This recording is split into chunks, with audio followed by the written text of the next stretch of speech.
Welcome, everybody, to the PodAskew Podcast. I am CJ, and with me, as always, is my hetero life mate, Rico. What's going on, monkey? Speak of the devil, and he shall appear. Oh, dear God, we're starting already. We are starting, man. I know you love my impressions, so that's why I'm going to keep doing my impressions. I do. You love them all. That was a little bit of bait. It'll come periodically. I'll throw my Joker in as well. Oh, I'll do my as well. And your what one? My Batman and Joker. Oh, good. What's going on, though, man? How's life? Life's interesting. Steph and I are settling in. We're, like every couple that's living together and is in their late 20s, early 30s. We're worried about money, but that's normal. And I keep telling her, I'm like, look, we are not out of the norm. She's like, I don't care about other people. I'm worried about us. I'm like, I understand that, but we will never be homeless. It's just not going to happen. We have friends, we have family members that'll help us out. We're not going to rely on them. We're going to still try and do our own shit, but we have a fallback. Well, but so we've been, we're in the same boat, and I'm not sure that we have the same fallback. So, yeah, well, I am grateful and fortunate. And you watch, I'm going to say all these words, and then my friends will be like, "No, fuck you, live on the street." Right? Oh man. Well, let's hope it doesn't come to that. Hopefully, you figure out what you're going to do, and you'll be all right. Other than that, I did 3 episodes of Rico's Rants last night. I saw that. Yeah, I saw that. I got really kind of like, motherfucker, I really need to do something. So I finally I was trying to get Steph to do a couple episodes with me, but she just was not feeling well. It was just like, I don't have no energy. I'm in a bad mood. I'm like, all right, well, I have to. So let me just think of 3 things to do. But before I did that, I recorded a second take intro for that fan of mine in Amsterdam. Yeah. You had done something right around Halloween time, and apparently it wasn't supposed to be Halloween based or something like that, if I recall.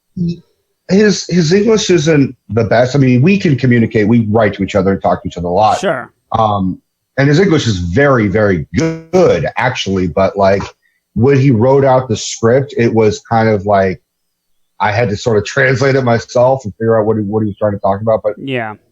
So I did a first take, and I guess I swore a lot. What a fucking shocker. No. Yeah, I know. Normally I've got a voice that is just not of an angel. Full of cuss words, but but then he's like, hey, it was really good, except don't swear. And I'm like, all right, fuck. Oh shit. I can't, oh damn, what?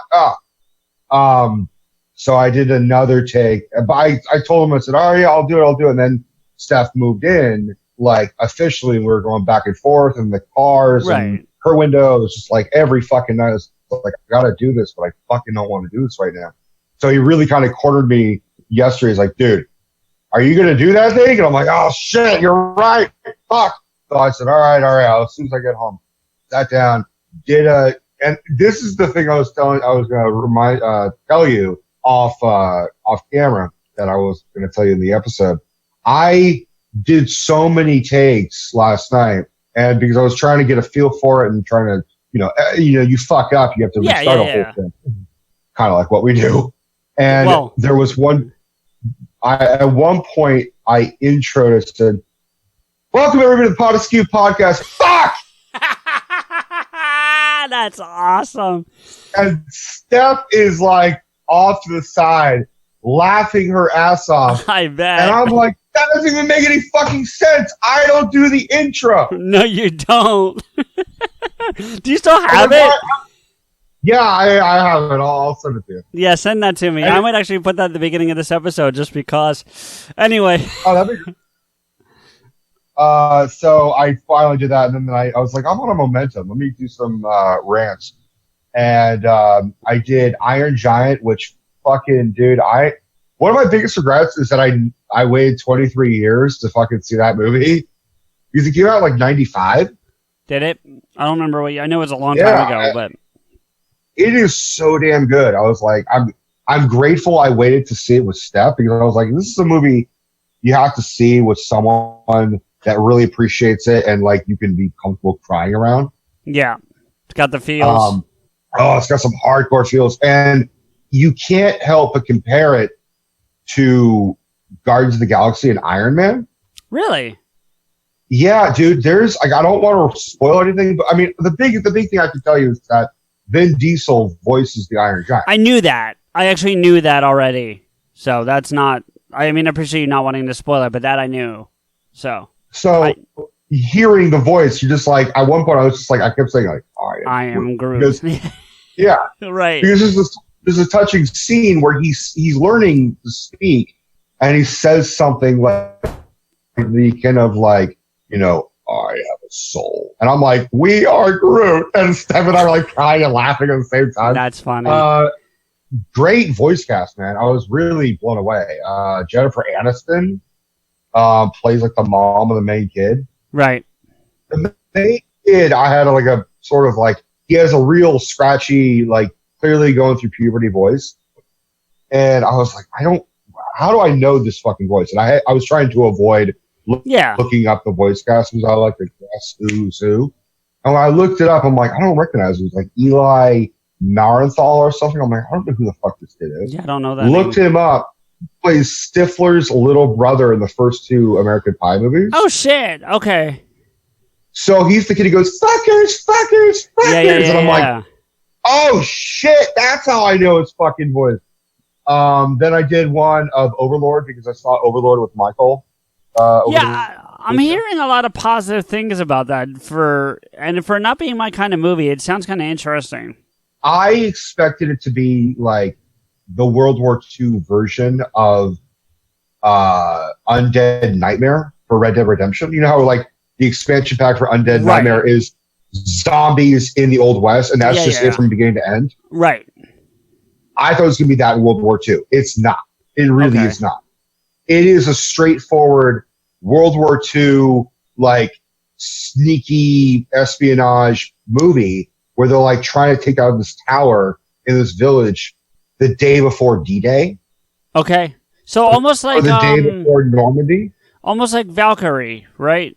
Although Valkyrie's a true story, but it's the same concept. It's the same concept, but then, like, that's the first half of the film, and then the last half of the film, they're zombie-esque, but they're not like brains and they're just like right. So it does have that zombie element, but it's really more of just like World War II, and then some shit happens. I mean, I honestly it's a pretty fucking good movie. If I recall, it's a J.J. Abrams movie. He produced it. It was directed by Julian or Julius Avery. Albany. Something like that. Julius Avery. I don't know his work, but I'll tell you what I did like was that the protagonist was African American, which you rarely see in a World War II film. Absolutely, yeah. I mean, I could name like Red Tails and like Miracle at St. Anna, but that's really focused on African Americans in World War II. Whereas like this guy's just like in a troop with like Jews and Italians. And also Wyatt Russell is in it. And Wyatt Russell is the son of Goldie Hawn and Kurt Russell. Okay. And I remember watching him like there's something about this, like there's like a Kurt Russell vibe to this guy. I'm like, holy shit, it's his son. So he's good in it. He kind of plays this fucking like you kind of think he's going to be a villain, but he's really just an asshole the entire film. You're like, all right. And then I saw, then I did a review of Venom, which I've been holding off on doing for a long time. Yeah, we already talked about that, so I kind of know where that one goes. Yeah, I mean, the biggest thing I said about in the rant was like, what all Venom did was just ensure that Sony's never going to give up Spider-Man to Disney, because now they have a bunch of money and they're thinking, oh, well, people like our stuff. We're going to move forward with Morbius, the Living Vampire, and a fucking Doc Ock movie and a Carnage movie and a Venom trilogy and blah, blah, blah. And it's like, fuck? Like, no one asked for this. We didn't want a Venom trilogy. We want Venom in the MCU. Yep. Fucking. So that's like I wanted it to be a movie that didn't perform well, gross wise, but I wanted it to be a good movie. Instead, it's a movie that made $1 billion and was just not great. Yeah. So Sony thinks they won, but really we fucking lost. That's how I look at it. But moving on from the Marvel universe, let's go on to the fucking. Well, no. First off, what's our hashtag fat fuck follow up? What's going on with that? How you doing? Hashtag fat fuck follow up is I haven't been going to the gym as often as I had been. In part, Michael injured his hand again. Oh, but it was because he got bitten by his dog on both of his hands. Ow! And so I was like, "Well, you can't really do shit." But he's like, "Well, I could walk and I could run." I'm like, "Yeah, but you can't drive. Like, you need your fucking hands." And he was like telling me instead, it's like, "Hey, don't worry about the gym today. I think I broke my fucking hands." I'm like, "What? How the fuck? What?" And he's and they're not broken, but he definitely got bruised. Like the bone. I mean, it still hurts, but he had to take a day of like, I need some Vicodin. And I'm like, all right, yeah, man, like, let's just heal your hands. Let's not overdo it. I don't want to hurt you. And then Steph and I went to the Y together. Oh, Steph went with you. That's awesome. Yeah. It was good. It was good for both of us. It was good just for me to still try and keep a routine, even though I've been slacking like crazy. I'm still keeping my weight loss as it was. I'm not gaining a ton of weight, even though I'm eating awful. Well, I'm still trying to eat healthier than normal, but so we went and swam, and that was good for both of us, and it was a good experience for both of us. Just something that we had never done, which was we never worked out together, we never swam together, we never and we both need to do it. So it was good for us to try and get through it, but it wasn't a major workout. It was just a lot of stretching in the pool. Well, and what's kind of neat about the way your guys' relationship is going right now is that, like, you're going to have a lot of firsts that you didn't have because of the geographic issues prior to now. You know what I mean? So you're going to have a lot of cool firsts that you haven't had before, which will be fun. You know what I mean? I mean that in a positive way, but there are going to be new experiences for both of you. And those are memories that I like to treasure. Like, oh, totally. Yeah. Like the first movie that she and I saw in theaters was It, which is not a movie that you would think that we would watch together in a movie theater. Let alone, because she's not a movie theater goer. Never really was. And I am for like movies I really want to see. There's a lot of movies I'm like, fuck it, I'll wait till the video and get it. Right. And a lot of times it's like Michael will be like, dude, we're fucking seeing this. Like, Overlord was like, I saw the trailer once and I'm like, yeah, I'll see it. It looks good. And then like Michael was like, dude, we're going to fucking see that shit tonight, right? I'm like, I mean, I didn't plan on it, but okay. So there are some times when I go to the movies for that. And that's sort of how I do it with Stephanie. Although that's our new date night is we follow the, there's like, I guess it's Fathom Events or some shit. Okay. They'll air old movies. Yeah. For like a 20-year anniversary or a 15-year anniversary or whatever anniversary. And then you could see an old movie in a theater. You get that experience that you didn't have. Like I never saw Die Hard in theaters because I wasn't fucking born. Well, didn't you guys go see Mask of the Phantasm like that? Yeah. So it's a great bridge to what our topic is today. Well, but we're not done other topics, so don't bridge too far. But I said, oh, dude, Die Hard's this day. Have you ever seen Die Hard? I've never seen Die Hard. I'm like, fuck, we got to see Die Hard. And then I saw the next day was Mask of the Phantasm. And I'm like, fuck Die Hard. Fuck Bruce Willis. We are seeing Batman, the animated fucking movie in theaters. Fuck all that shit. Yippee-ki, no, motherfucker. Like, we were like, it was Batman all the way.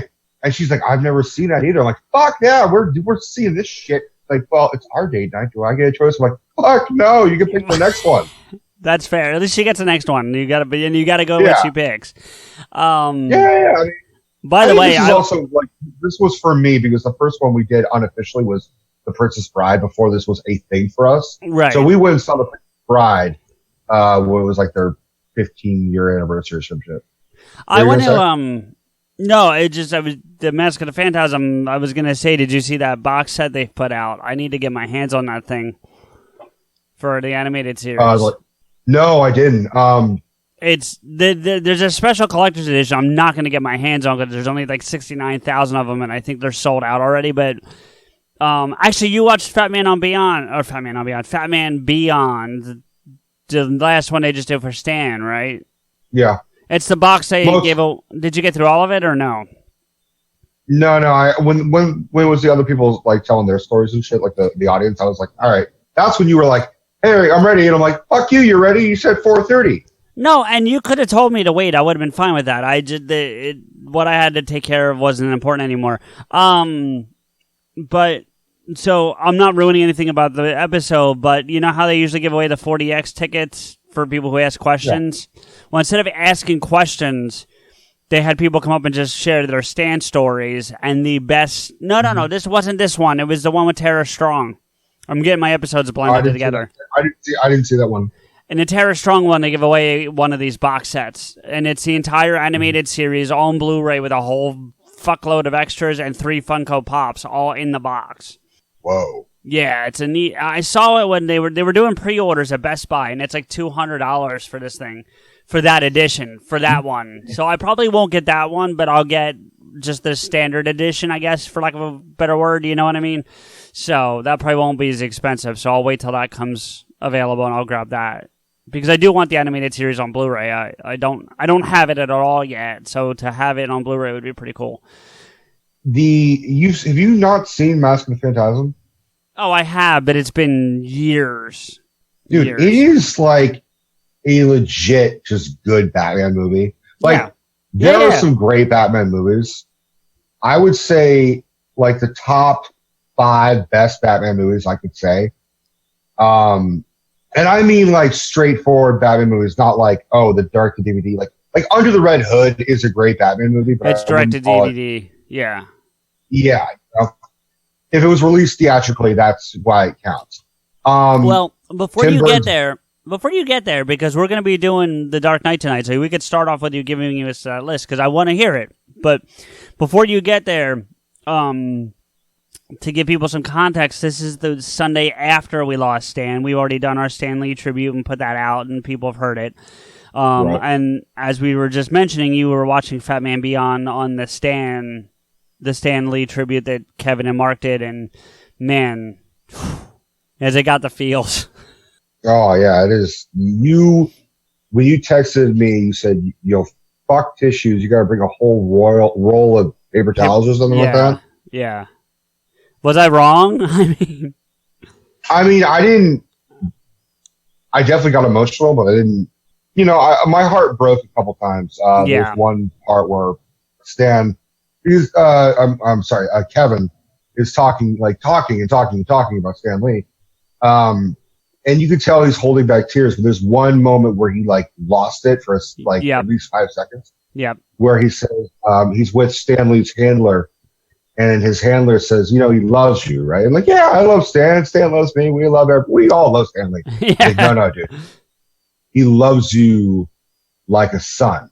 And as Kevin says the word son, his voice cracked, and you just tell he just broke down. Because I started watching on YouTube, and then my internet connection was getting wonky, so I just downloaded the episode to listen podcast. It's worse when you see it. I'm not going to lie to you. When you see him... Yeah, I purposely was like, I don't want to see Kevin cry. I've seen Kevin cry a lot. Who hasn't? But still, yeah. It's a different kind of cry. There's a huge difference between him crying about watching the episode of Flash and crying about losing Stan Lee. It's a whole other type of emotion. the two things you hit on the one thing for me already. So the two other things I'll share for me is when he's talking about the fact that he was supposed to see him that week. They had Stan had called him and said that he wanted to see him, and he's like, "All right, I'll go see him this week." And he was supposed to see him later that week, and it obviously didn't happen for obvious reasons. Right. That broke me a little bit. I was like, "No," you know. But the other thing was seen it for like 6 months or a year or something, right? Yeah, well, because of various things, it wasn't any bad blood or any. No, it was Kevin's heart attack. That's really it was a heart attack, and then the stuff Stan was going through. Like, it was a combination of all that, and then Kevin got busy with Supergirl and work and stuff. But there was that, and then this isn't as like emotional or anything, but it's something you might find interesting. Tom DeSanto shows up, and just to give you an idea who he is the guy. He is, from what I understand, the guy from X-Men, the one our friend Matty Granger worked on. I think Matty says Tom DeSanto in the episode. I think he does too. I was thinking that when I heard him, when they heard him say his name. He's one of the writers. He's the writer of the story, Tom DeSanto, and he showed up. There's a lot of heavy hitters that show up to this one. They don't all appear on camera, but you know they're there because Kev points out a couple of them, whatever. But is he the one who, not to steal your thunder, but is he the one who got Stan responsible for getting the handprints? Yeah, no. That's some other guy. But he was pretty cool too, and that's a good story. I'm glad you brought that up because I forgot about it. But no, Tom tells this story about how he's the one that got Stan his first Marvel cameo. Like, Stan didn't want to do it. Really? Yeah. He's the one that got Stan to come out and do that scene on the beach. Because at the time, Stan was suing Marvel. So there was not a great relationship between Marvel and Stan at the time. And he tells the whole story, and I'll let you hear Tom's version of it. But there's another one of my favorite parts about it is that Kevin tells about how he first met Stanley. Yep. But how he first spoke to him on the phone. Yep. About doing cameo in Mallrats. And I was right, which was he had written this character just being a big comic book guy, but it wasn't especially for Stan Lee. And he was talking to a producer friend or someone who knew Stan and knew Kevin. They said, "Well, why not just have Stan Lee do it?" He's like, "Well, I don't have Stan Lee's number." He's like, "I know Stan Lee. I'll call him up right now and I'll talk to him about it." Right. And they said, "All right, he wants to do it," but his first reaction was, "I would never say this shit." Yeah. That was good. But to be fair to Kevin, he wrote it not thinking he'd ever get someone of Stan's caliber. I mean, that's the only reason why he didn't write it for Stan. If he thought he could get Stan lately, he would have wrote it for Stan from jump. You know what I mean? He just didn't think it was something that would happen. So he thought it would have to be a fictional character. And then when you found out Stan would do it, the thing that broke my heart in the best positive way was when the one rewrite Stan made him do, where because he didn't want to insult Joni. It was like, oh. So listen, everybody. True to the man himself. He was just like, look. He's like, I got a woman at home. I want to still be able to come home. Yeah. We could do a whole nother hour on Stan. I mean, we really could have done 4 hours that night. I just felt like we weren't doing any more justice, and we ended where we should have. And I'm happy with our episode. But if you want to hear a really nice tribute to Stan, go listen to Fat Man Beyond. It really is a great episode. Yeah. So anyway, speaking of Fat Man Beyond, getting the Batman thing, we have been wanting to talk about the Dark Knight series, and of course other Batman things I'm sure will come up just because. But let's talk about the Dark Knight. So you had started by saying something about the Mask of the Phantasm being one of your favorite Batman movies. So why don't you give us that quick list, and then I'm sure one of if not all three of those movies are on that list. So let's use that, and we'll go from there. I mean, I don't have a particular order, but okay. Mask of the Phantasm is definitely really a strong movie because if you were a fan of the Batman animated series, like fucking we are 90% of the people that probably listen to us are. Yeah. I mean, and if you're not, hold on. If you're not, what the fuck is wrong with you people? I mean, I still explain to grown men and women, sure, who are customers of mine that were like, we'll be talking about the Joker, like, oh man, for me it was Jack Nicholson, or oh man, Heath Ledger, and I'm like, yeah, those are all great Jokers, but for me it's Mark Hamill. Like, Mark Hamill? I'm like, yeah, dude, Luke fucking Skywalker. And they're like, bullshit, Luke Skywalker. When did he? I was like, dude, and I'll pull up a clip, and pound for pound, when I think of the Joker's voice, I think of fucking Luke Skywalker. Well, okay, so no, go ahead. But and he is. Steph said it when we walked out of the theater of Mask of the Phantasm. She said he is terrifying in this movie. Like, Nicholson's scary, Heath Ledger is scary, but Mark Hamill's Joker is fucking terrifying. Just what he did to some of the characters, which was he killed them, but he made them have this huge rictus grin, which the Joker, the Jack Nicholson Joker, did do. But for the animated series, it's a kid's show, so they couldn't kill anybody in the show. Sure. But they made the Joker give him this frozen rictus grin on his victims. They still lived. They always had a serum or a cure. But I mean, a little trivia. You know the character Scarface, the doll, the ventriloquist dummy? Oh, from Batman's world? Yeah. Yeah, so the animators, they would unleash all their fucking fury and rage on not being able to kill characters in the show by having him receive the brunt, like, veracity of they would have him be decapitated, they'd have him be riddled with bullets, they'd have him be run over by a car because he's a dummy. Right. So they would kill this dummy because they just couldn't do it to the Joker or any civilian. Little side trivia. But Mask of the Phantasm, it is glorious animation. It expands on the animated series. It's not childlike because there's no Robin, there's no Batgirl. It is a straight up Batman movie, and it delves deep into his psyche about him being riddled with guilt of his parents. Like, there's many scenes of him at their graves being like, I know I made a promise, but like, I didn't expect to be happy. Can I just be done? I will donate charity. I will donate everything. I'll spend all my money, but I didn't expect to be happy, because he falls in love with a woman that gives him hope and gives him happiness. And he's ready to give up being this vigilante that he's just starting on. And it's a really nice, there's a great couple scenes where it shows him trying it a couple times, and he succeeds, but he's clunky. He doesn't really, he's not the Batman. He's just this guy in a mask. Right, but and that leads us into what the Dark Knight series does, but I will very quickly, on a side note, tell you a very quick funny story from the Tara Strong episode of Fat Man Beyond, where Kevin says, because she's talking about how she plays Batgirl in The Killing Joke, and Kevin Conroy plays Batman, of course, and at one point, because as you know, I know it's not your favorite version of that story or of the animated Batman movies for that matter, but at one point they get it on the rooftop. Yeah. And so Kev says to Tara Strong, so what was it like to fuck your father?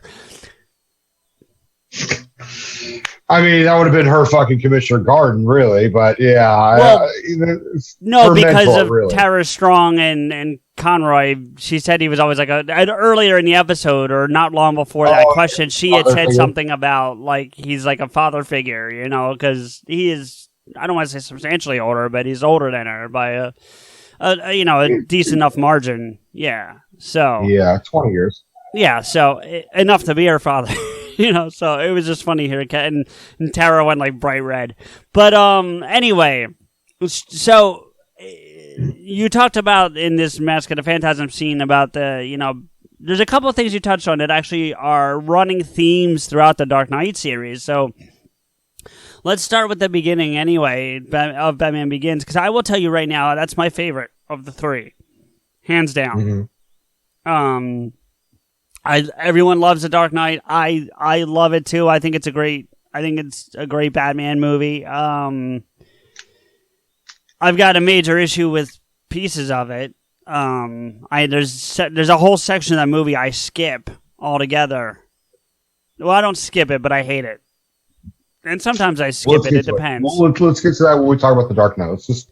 We don't need to do them in order, but I prefer to do in order because I have a lot of shit to talk about for the Dark Knight Rises. I prefer that. So do I. But yeah, Batman Begins. Listen, we say on this show all the time we don't want origin stories. We're tired of origin stories, especially Batman and Spider-Man specifically, because it's been done ad nauseum. But what I like about Batman Begins is it's the origin story I wanted without the stuff I don't want.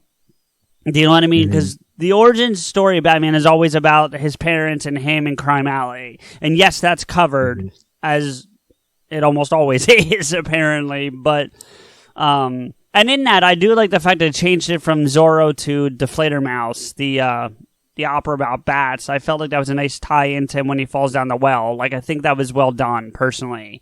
Like, if you're going to switch the origin story a little bit, that's a good way to do it, I thought. But I love that you were getting history on how he put his gear together. And the Batmobile and his relationship with Lucius and that kind of stuff. That was the origin that I liked. That was my part of the origin story that we don't get on a regular basis that I liked. I definitely appreciate it, but in my own mind's eye, I view the Dark Knight Trilogy as another alternate version of Batman. When the Dark Knight movies were coming out, I loved them. And I still like them a lot. They're great stories for the most part. The interpretations of the characters are really, really, really good. Even the stuff that Bane's this and Batman's that and Joker's this and Joker's that. Well, they tried to base it more in realism as opposed to yeah. It's not comic book Batman for me. It's not comic book spirit. Right. It is, whenever I always compare, like Michael and I, we many times do what you and I do, which is just debate on who's the better Batman. But he looked at me when he was like, dude, Bale all the way. And I was like, dude, fucking Ben Affleck. And Michael shot me a look. Well, you have the same opinion, but Michael shot me a look, which was just like, he never fathomed that I didn't agree with him, that Bale was the better Batman. He just looked brokenhearted. He's like, I'm so in shock. Like, I can't believe. It'd be like the equivalent of like finding out that someone you thought was like an atheist is like, no, dude, I totally believe in God. You're like, wait, are you fucking with me right now? Like, really? Right. Yeah. We've been friends for 15 years. Now all of a sudden you believe in Jesus? You're like, I don't know. That was how he looked at me. It would have been the equivalent of me saying, like, Michael, I do believe in God. What are you talking about? He's like, wait, what? So it was that moment, and my whole thing was I settled for Bale. I was like, well, if this is the Batman we get, then I appreciate it. I appreciate how earnest they are taking this shit. They took this Batman really seriously until, like, for me, Ben Affleck made it more comics accurate. He gave me the Batman that I more or less have been wanting to see. Like, I want to see the Arkham Batman animated series. I want to see, a big hulking dude in a cloth costume with muscles voiced by Kevin Conroy. The closest I got was Ben Affleck. And even Kevin Conroy, for the record, said that he thinks Ben Affleck is the best Batman because he says he has a balance of two of the best, which is he's a great Bruce Wayne and he's a great Batman. Apart from Batfleck killing people in Batman versus Superman, he does everything that I wanted to see. I wanted to see a detective, which we really never really got in most of the other movies. Bale's Batman is not the world's greatest detective. He's a intelligent person, but he's not the world's greatest detective. That's fair. Whereas Affleck is out in the scene as Bruce Wayne. Like that scene where he's like at a fight club, like underground fight or some shit, and he's like following some Russian, and he's like standing there talking. He's kind of like acting like he's drunk or something. And he's like he does that scene where he's like, he's got a cell phone next to the other guy's cell phone so he can replicate it and copy it. And then it shows him like at Lex Luthor's fucking party pretending to be drunk so he can like investigate shit. He's like, I like your shoes. You know, that's something Bruce Wayne would do. He'd pretend to be drunk under the guise well, wait a minute. Because Bale does some of that stuff too, so you can't tell me that doesn't happen. Because no, hold on, my turn. I'm just fucking with you, Rico. Come on. But no, when he's like, if you're talking about the drunk parties, when he's pretending to be drunk to get the people out of his mansion when Ra's al Ghul attacks, that's number one. And then you talk about the detective. What about when he takes fingerprints off a shattered bullet out of a wall because he goes and gets the piece of the wall, and then he compares it to he gets that gun and shoots like a whole bunch of different walls with different guns and different bullets. He does that, but not to the extent that I don't know. Maybe there's something about, you know what it was for me is that Bale's Bruce Wayne seemed more callous and mean as Bruce Wayne. Whereas I always envisioned Bruce Wayne being aloof. You know, like he is a partier, and he is a socialite, and he is a playboy, but he also has some good in him. Right. Whereas I didn't really see any good in Bale's Bruce Wayne. It was very much like, it was just kind of like the equivalent of a male Kardashian. And Bale? Like there's like the part in Batman Begins where he like goes in and he's got like the two fucking women on his arm, and then they're like in the pool, which is for decoration. Like, well, I'm gonna buy this hotel, and like it just seems something that Bruce Wayne wouldn't do. You know, I don't know. I kind of like that twist on it, honestly. I'd appreciate it. I liked that Batfleck's interpretation more, which is he's kind of aloof. He still shows up for social events. He's still, you know, he's just kind of, you know, just kind of an airhead, which is how it is. And I think I just hold the animated series in such high regard, you know, because every time Bruce Wayne is around, he's just a good guy, but he's just kind of like, you know, he's just aloof. He's just kind of an airhead. And then when he's Batman, he's the best guy ever. Right. Whereas, and I mean, I have other problems with Bale. The biggest one is the fucking voice. I do not see Batman going out every night and giving himself laryngitis every night. Well, it gets worse from movie to movie. The first one I felt was good. Batman Begins, the Batman voice I thought was good. I thought it played out well. It was different enough that you knew it wasn't Bruce Wayne, but it wasn't what he does by the end of the series. It wasn't, you know. I agree. When in the Batman Begins movie, he just lowers it a couple pitches.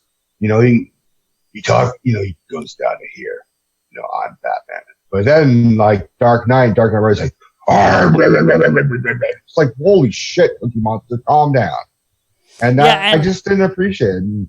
I know you want to go in order, and we will, but like that, there's things like that throughout the series that kind of bother me. Like, for example, in the Dark Knight Rises, there's a scene where he and Catwoman are fighting a bunch of thugs on a rooftop, and he that's fine, but then he turns and she does the Batman disappear, for lack of a better description, and just drops out on him.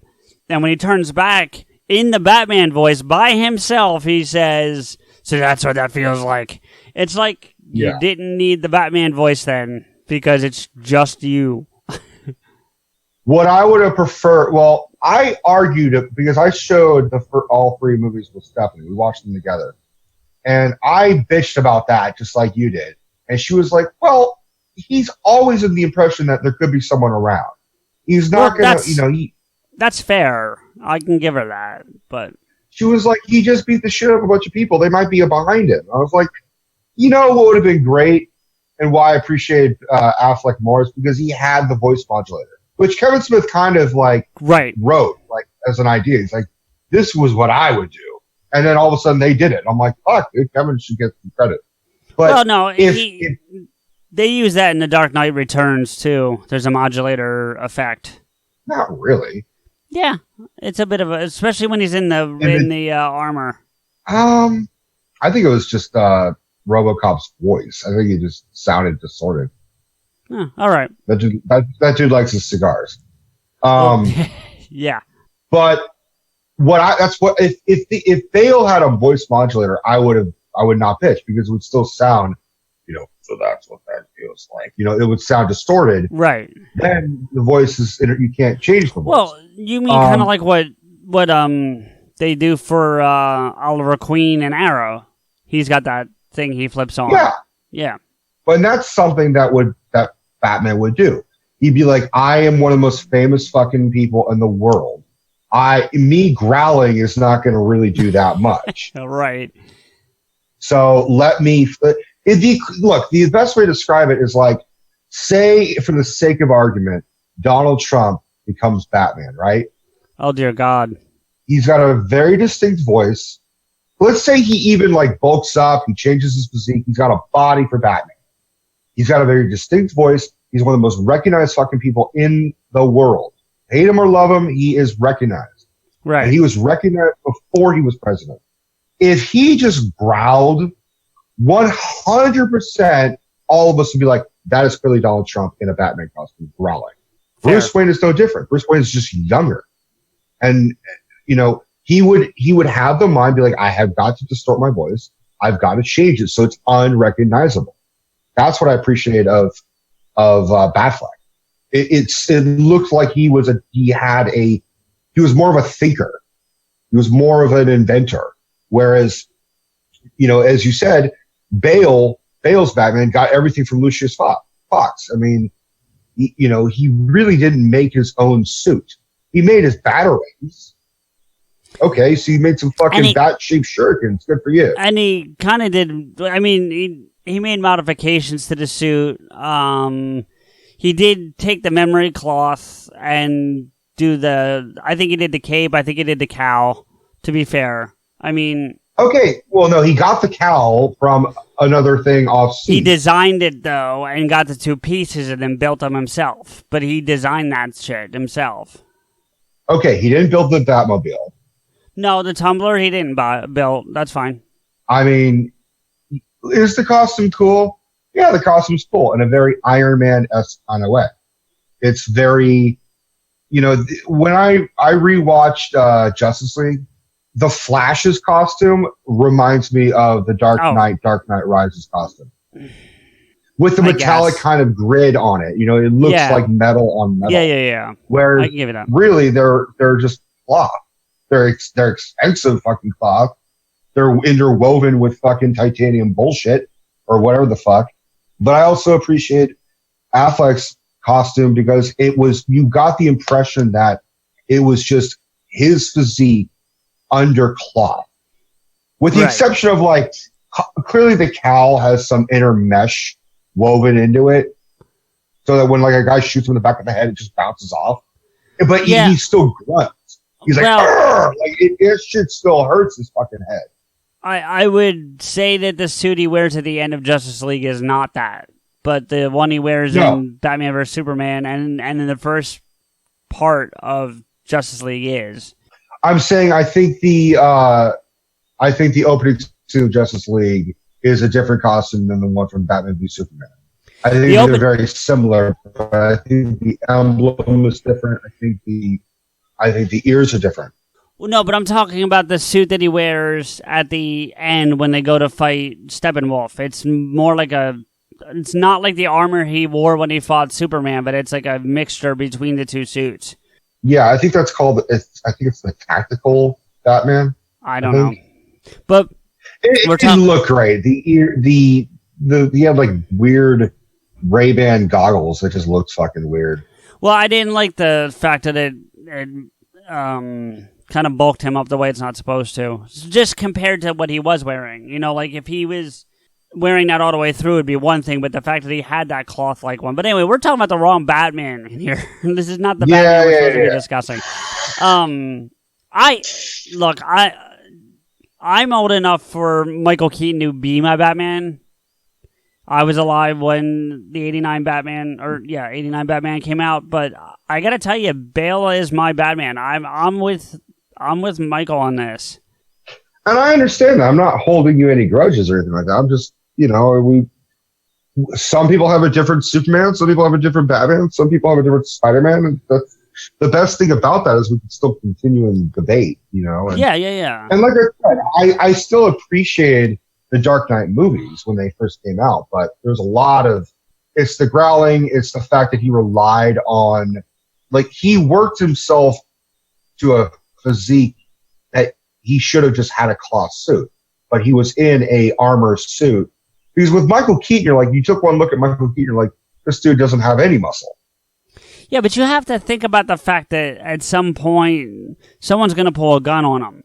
Do you know what I'm saying? And okay, maybe you could have Kevlar woven into the material something like Affleck's wearing. But to be honest with you, for not having started or not having anything to begin with, I think what he did was the right move. You go and get this armor that the army was going to use, except for that it was $300,000 per suit. And, it protects you. I think it was just, you use what resources are available to you. And yes, he has a vast amount of resources, but he also has to do things on a very down low, quiet kind of way. And this gave him access to things that could allow him to continue, Because I'm torn. Because by the end of Dark Knight Rises, he has 2 suits, at least. He has 2 suits. Well, the Batman Begins suit and the Dark Knight and the Dark Knight Rises suit are the same one. So those are the 2 suits. Wait, say that again? The Batman Begins suit, that's one. And then the Dark Knight and the Dark Knight Rises is the same suit. No, there's a 3rd suit. And the cow's different regardless. If you look at the cow in the Dark Knight Rises versus any of the other ones, it's a completely different cow. That aside, I'm not even going to split hairs on that because I think that was a costuming decision for the movie that had nothing to do with the story. But he's got at least 2 suits, and this is how I know. Because when he fights Bane and gets his ass kicked and sent to that prison, wherever it was, I want to say in the Middle East somewhere, but wherever it is, doesn't matter. And then he comes back, that suit that he was in when they took him there is gone. That suit is gone. Yeah. So he then goes into what was essentially the Batcave for this Dark Knight movie, which was under that container. The container, you go in, and that suit's still there. So that's the 2nd suit. So he wears 2 different suits in The Dark Knight Rises. I didn't notice it until this last time I watched it, but he actually wears 2 different suits. One of them being the one from The Dark Knight, and one being a brand new suit that he hadn't worn before. But it's still the same suit. It's just a copy. It's just he just had another. There's some variations. There's not many differences. The only difference is that, in The Dark Knight, he's got the sonar feature. Well, that's not what I'm talking about, though. So I'm talking about more from a visual perspective. This is the way I would equate it. Think of it from Iron Man. It's Mark 1, Mark 2, and Mark 3. And that's what they did. Yeah. He had a Mark 2 and a Mark 3, and he goes back from Mark 3 to Mark 2 at the end of the movie. And I don't have a problem with that. I think that's fine. I'm glad he has an extra suit. What I have a problem with is him getting into Gotham at all. Well, but if you figure he's Batman, he had a way to do it. He figured out a way to get there. And all I want to know is I want to have a fucking 2-minute scene of how he got out of the fucking Middle Eastern desert into Gotham, which is blocked off, outside and in. The army is fucking preventing from people going in and out of Gotham. Otherwise, they'll blow the fucking bridges. Yeah, but obviously Bane got out. So do you care about how Bane got him to the prison? Bane's allowed to get the fuck out because he's controlling the fucking shots. But there's still the only one way in and out. That bridge. Which, don't even get me started on the bridges, because that irritates me beyond words. Well, no, I want to get you started on the bridges. The whole point is we have to fucking talk about the Dark Knight Rises. But I'm saying, My point is this: if you're gonna have an issue with him getting back in, which I'm not arguing against, then there needs to be an issue on how Bane gets out, because there's supposed to be only one way in and out at that point, and that's that bridge that the army is there for. Okay, so if they just showed a scene, right, of that, I would be fucking happy. I would be fucking ecstatic. I would be like, all right, even if you just showed Ben Affleck, Ben Affleck, Christian Bale's Batman have a secret fucking tunnel that's outside of Gotham that leads into the Batcave, like a long ass tunnel he's got to hike through. I'd be like, all right, that's his way in and out. Bruce Wayne crawled through a river of shit. Yeah, Lucius Fox should fucking say that. I just thought I didn't even put that together, but you're right. If they showed a scene where Bane is like, you know, I mean, that's also another like fucking point is how the fuck did Bane get? The only other thing I could think of is that pit, which is also the Lazarus pit, because it's the Lazarus pit without being the Ra's al Ghul Lazarus pit. Right. Sure. It's in Gotham. That's the only way I could think of is that. That's what I'm saying. It doesn't make sense. Yeah. It's either in Gotham, in which case Bane just dropped Batman down that fucking hole, didn't have to leave Gotham at all. Then Batman fucking climbs out of that fucking thing, and he's still in Gotham, and then he just sort of sulked over, found his other fucking suit, and then he's Batman again. So no one leaves, no one enters. But that's not what happened. It totally implies that, like, the fucking pit of despair is in the middle of the fucking, like, Middle East or some shit, or in Africa, or in fucking wherever, because everyone is fucking not speaking English in that goddamn pit. Either everyone's just throwing fucking Middle Eastern immigrants in this pit, or it's in the Middle East. Right. I'm going with it's in the Middle East. That's my opinion. Right. So if you recap, Bale's Batman has no money. He has no suit. He's freshly healed from a broken fucking back, and he just climbed out of the world's impossible fucking dugout. So he doesn't even have Alfred. Alfred left his ass. So he has no resources. That motherfucker doesn't even have a cell phone. So how the fuck did he get back into Gotham, cross those bridges, dig a tunnel? Did he fucking Super Mario that shit, go through some pipes? No. Super Mario that shit. I mean, honestly, it's what I really have a problem with is that as amazing as writers as Christopher and Jonathan Nolan are, and as amazing as a director as Christopher Nolan is, this was sloppy fucking writing. And they kind of, I know they were rushed. Not only were they rushed, but I don't think, the stories I read back in when they were making the movie was that Christopher Nolan didn't want to do it. Especially after Heath Ledger died. He had no desire to do the third movie. He was going to do a third one, and he was all on board. And then when Heath Ledger died, he was like, I'm done. I don't want to do this. And they basically pulled well, you have a contract card. And he went, okay, you want a Batman movie? Here. And he gave him The Dark Knight Rises. And they kept that contract for him to fucking produce Man of Steel. They're like, hey, you still have one more, buddy. Right, but like, he only had to produce that one. He didn't have to shoot it. Still an obligation. Yeah, but it's different. But at the same time, they also still had 4 years between Dark Knight and Dark Knight Rises. He had 4 years to fucking just add its speed. They rushed it, but they had plenty of time. I get that. I just don't think he wanted to do it, to be fair. And it clearly shows. Yeah. And so he somehow gets into fucking Gotham, which I'm just like, good God. Like, fucking, you could drive the Tumbler through the plot holes in this fucking movie. Well, not to mention... One of my biggest problems with the movie in general is Christopher Nolan spent the first two movies going out of his way to establish Chicago as Gotham.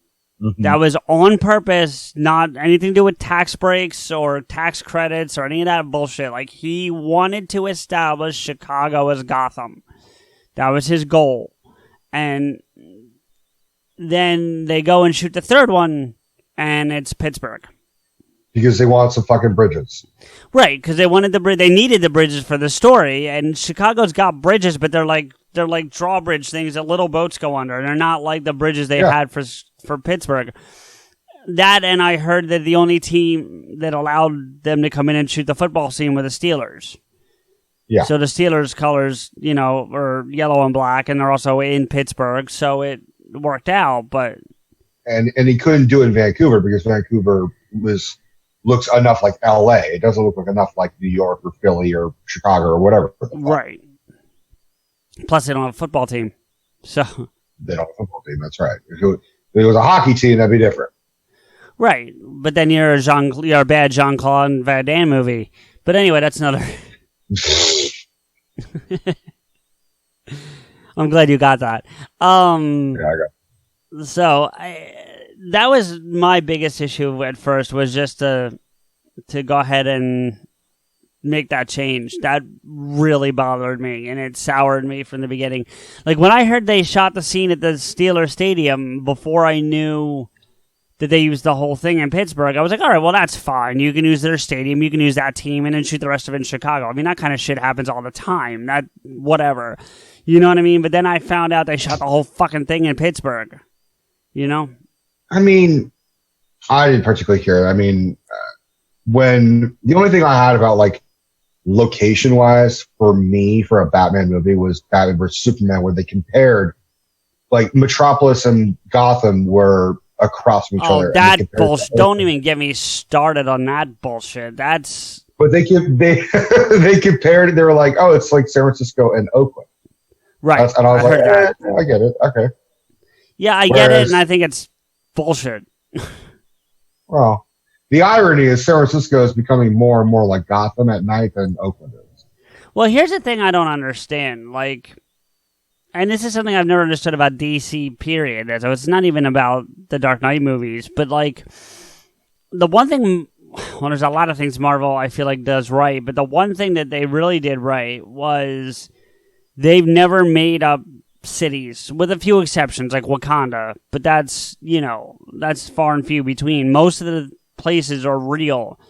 Spider-Man... For all we know, Wakanda does fucking exist, okay? Okay, well, it's... They've said it's not, but anyway, you get the point. Like, Hell's Kitchen is a real place. Queens is a real place. Brooklyn's a real place. Maui, if you want to believe that's where Tony Stark is from, is real. Do you know what I'm saying? Like, all those places are real places. Malibu, not Maui. Yeah, right. Malibu, right. Malibu. Malibu, yeah. But Malibu. You get the point. The point is they're all real places, whereas, like with DC, whether it's movies or TV, you've got Star City, you've got Central City, you've got, Gotham, Metropolis, these places that don't really exist, and Smallville even, and what's weird about that is what's that? Bloodhaven, yeah, like there's a ton of them, and what's weird about that is they all exist in real places, if that makes sense. So, like, Smallville's supposed to be in Kansas. They say that all the time. And, like, it should have just been a complete fake country or world or universe. This mixture of fake and real is difficult to wrap not to wrap your brain around, but it makes it harder to follow.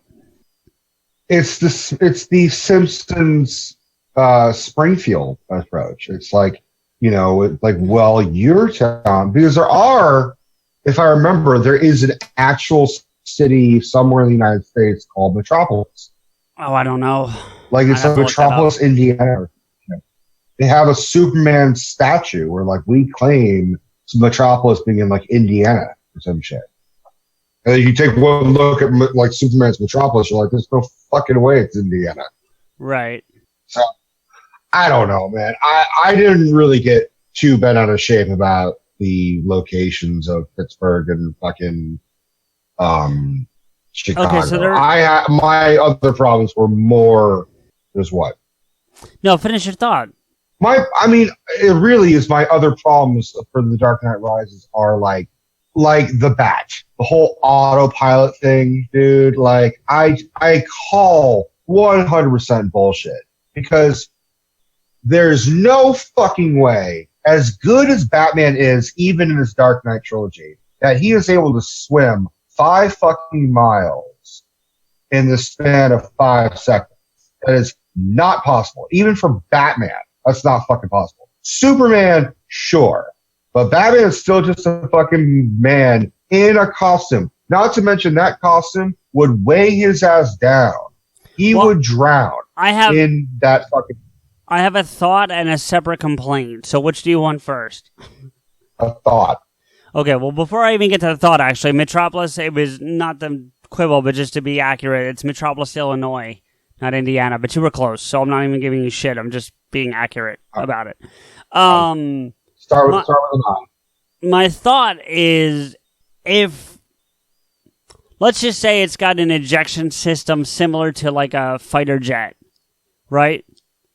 That shit launches you some fucking fierceness up into the air. So that at least could get him up into the air. And then they said it's a bay, so there is land somewhere closer than Metropolis. So not Metropolis, Gotham.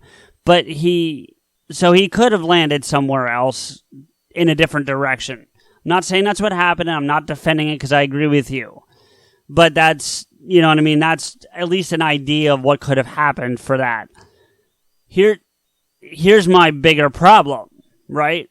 To my knowledge, there was one bat, right? Mm-hmm. So how were they checking the autopilot on a bat that was carrying a nuclear bomb that exploded? That thing should be how the fuck pieces. did that shit survive that blast? It didn't. It's kind of my point. Yeah. He could have potentially, via an ejection system of some sort. You know what I mean? And hell, if you want to get technical, maybe he had some kind of underwater breather on him that allowed him to go underwater and swim at least away from the blast part of it. Okay, so I'll give you that as a possibility. He's not swimming the 5 miles back, but he could have swam somewhere else. That aside, the bat should have been in pieces. I mean, pieces.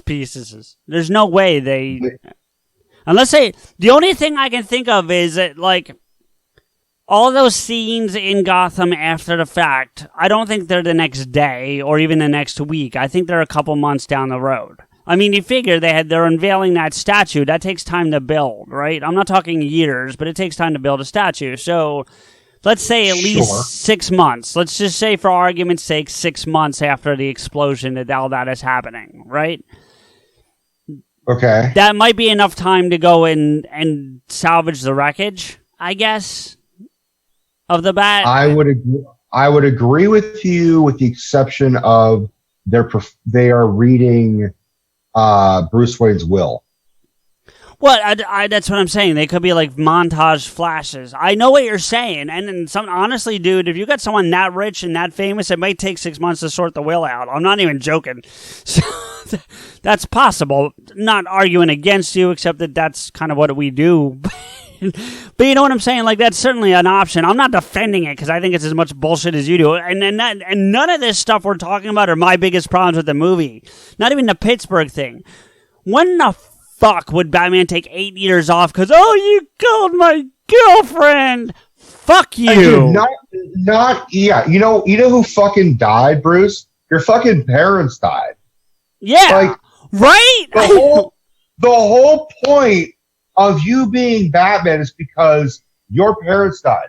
Not fucking Katie Holmes and not fucking Maggie Gyllenhaal. I like Katie Holmes. I like Maggie Gyllenhaal too. But you have to just move on, dude. That's the whole point. Can you imagine what would happen if Alfred died? You think he would just? You think Bale would just shot himself in the fucking head? No, because I don't think he would have cared as much. He seemed to not care about anyone else as much as he cared about Rachel. Which he never, from our understanding, never really got the fuck. No, the closest you saw was, I think, they kissed twice. Once in Dark Knight and once in Batman Begins. I think it's the only 2 times that they've ever done anything sexual that I'm aware of. He fucked Talia before he fucked Rachel. Yeah, he fucked Talia before she fucked him back. Well, which yes. We'll talk about that in a little bit. But another one of my big problems is you touched on it a second ago, which is he didn't really give a shit about Alfred. Well, no, which is not the Batman I fucking know. I wouldn't say that. I'm not going to go that far. I think he did. I just don't think he cared about anyone as much as he cared about Rachel. I think his love for Rachel outweighed everybody else. Which is really, really, really fucking stupid because going back to Master of the Phantasm. It's really, really anti-Batman. That's not Batman. That's my point. That's why this is not my Batman. Yeah, but see, that's not Bale. That's writing. Do you know what I'm saying?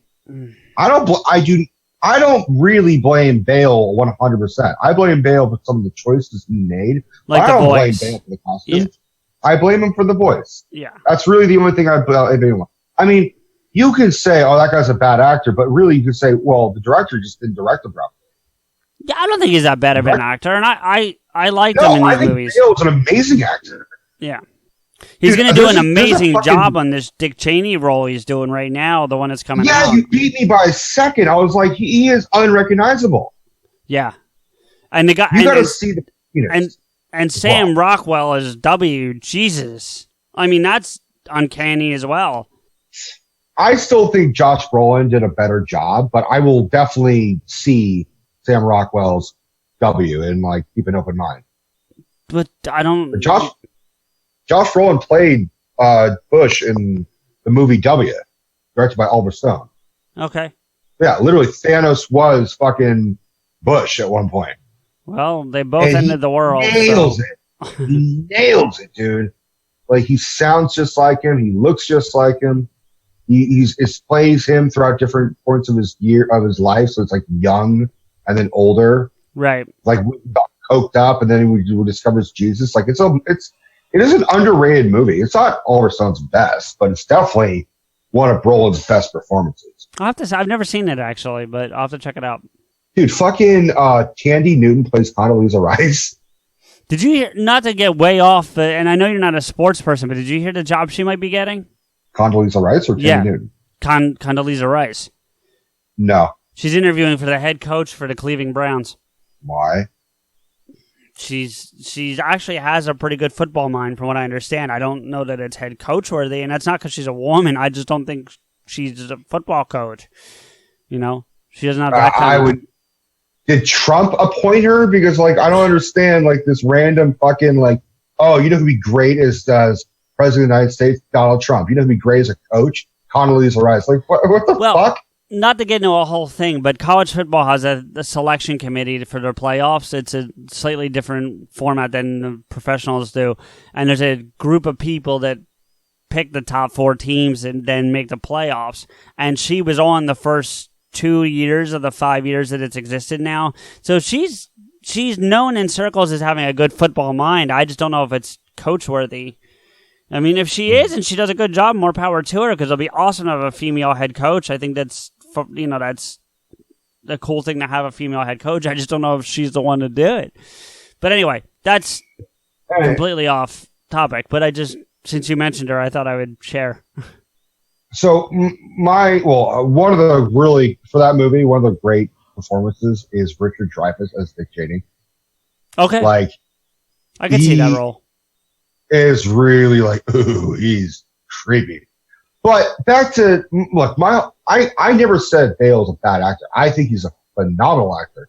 Okay. I just think how he treated Alfred, he kind of treated him less than how I would imagine Batman would treat Alfred. He would treat Alfred like a father figure. He doesn't have a father figure because his father's dead. So Alfred is the closest thing. I think he does until The Dark Knight Rises. In the first 2, I think he absolutely does.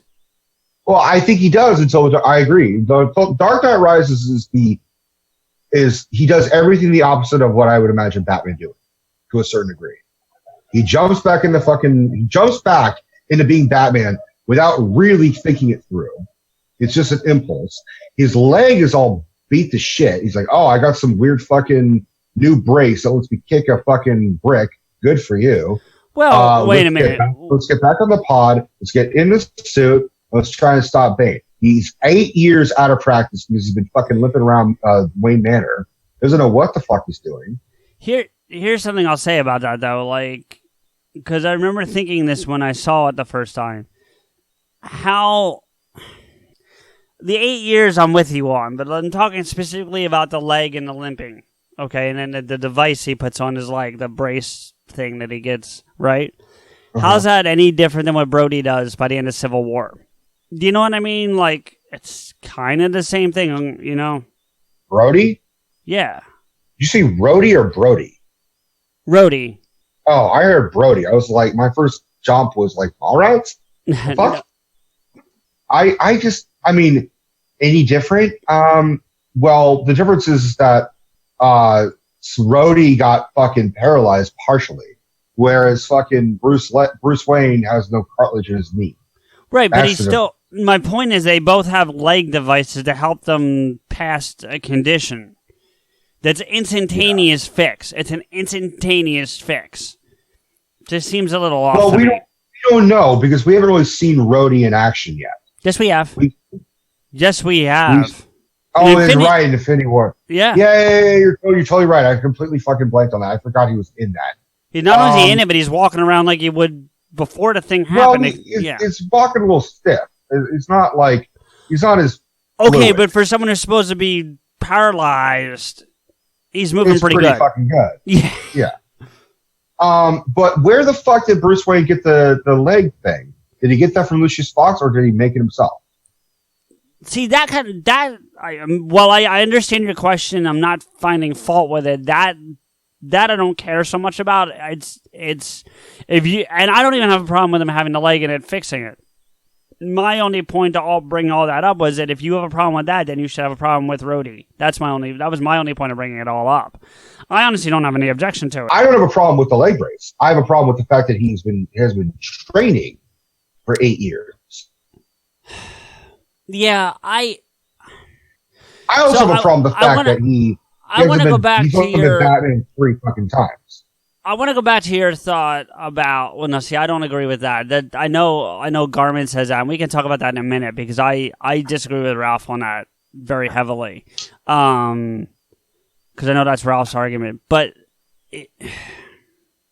you talk about how intelligent Bruce Wayne is supposed to be, and that whole thing, and I'm not arguing against it because I agree with all of it. But what if, let's just say, and yes, it's something that should probably be addressed in the movies because it's a movie, but let's just say that nothing...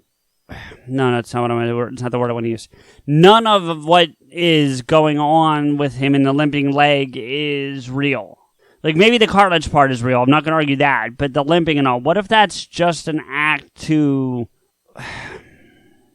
I want to say fool everyone around him, but no one's ever out. He's never out in public. The only one that sees him is Alfred. But I guess in case someone was watching him, like Selina, when that happens, do you know what I mean? Like, what if that's all just bullshit?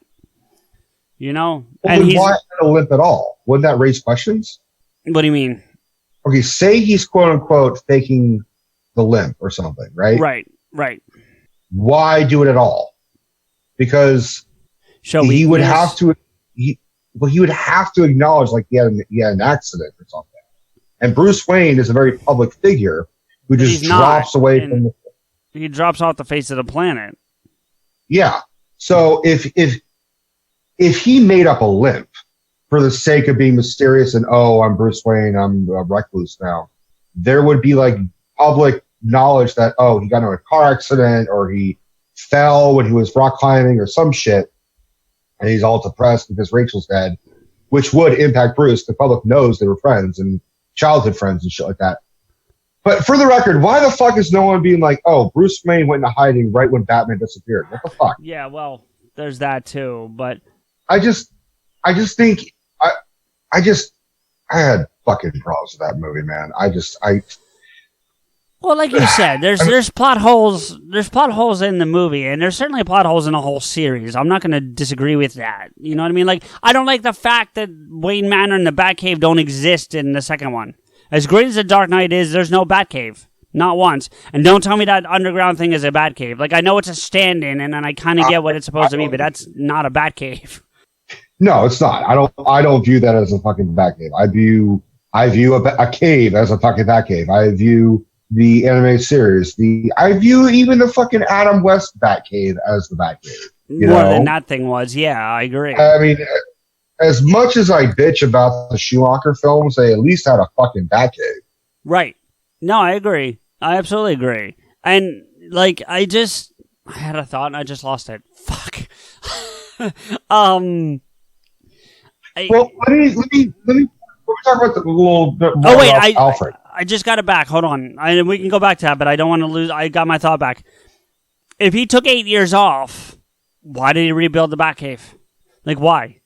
Yeah. He rebuilt the Batcave with all those improvements, with those like lifting platforms and all that shit. Like, why? And for the record, if he's in that much pain, if he's limping that much and needs a fucking aid, does that mean Alfred did all the fucking work, or like Bruce Wayne's limping around trying to fucking all this shit himself, or is he hiring outside help? They just says, here's $1 billion, don't tell anybody. Or I mean, that's that work. Kill. That's certainly impossible. The hiring one.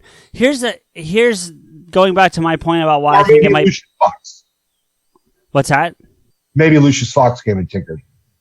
I mean, possible, but I mean, he couldn't have done it all himself either. He's not exactly a spring chicken. But that's what I'm saying.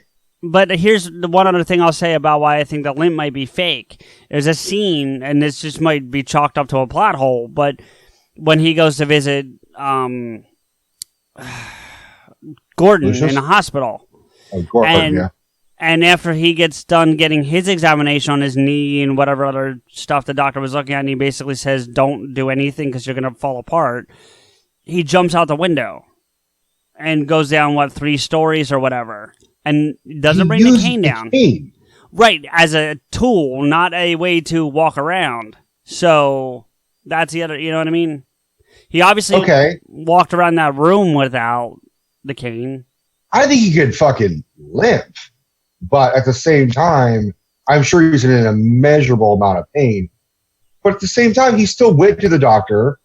Like, if they had taken out that scene of him being in the doctor's office, being like, you have no cartilage in your fucking knee, and still had him be faking the whole thing, then I'd be like, all right. And then they take out the knee brace scene, then I'd be like, all right, he's just faking a limp for whatever fucking reason. Then I'd agree with you. There's too many conflicting things. Like, he clearly has a limp because he clearly has no cartilage in his knee. He clearly can walk around without the cane to visit Gordon.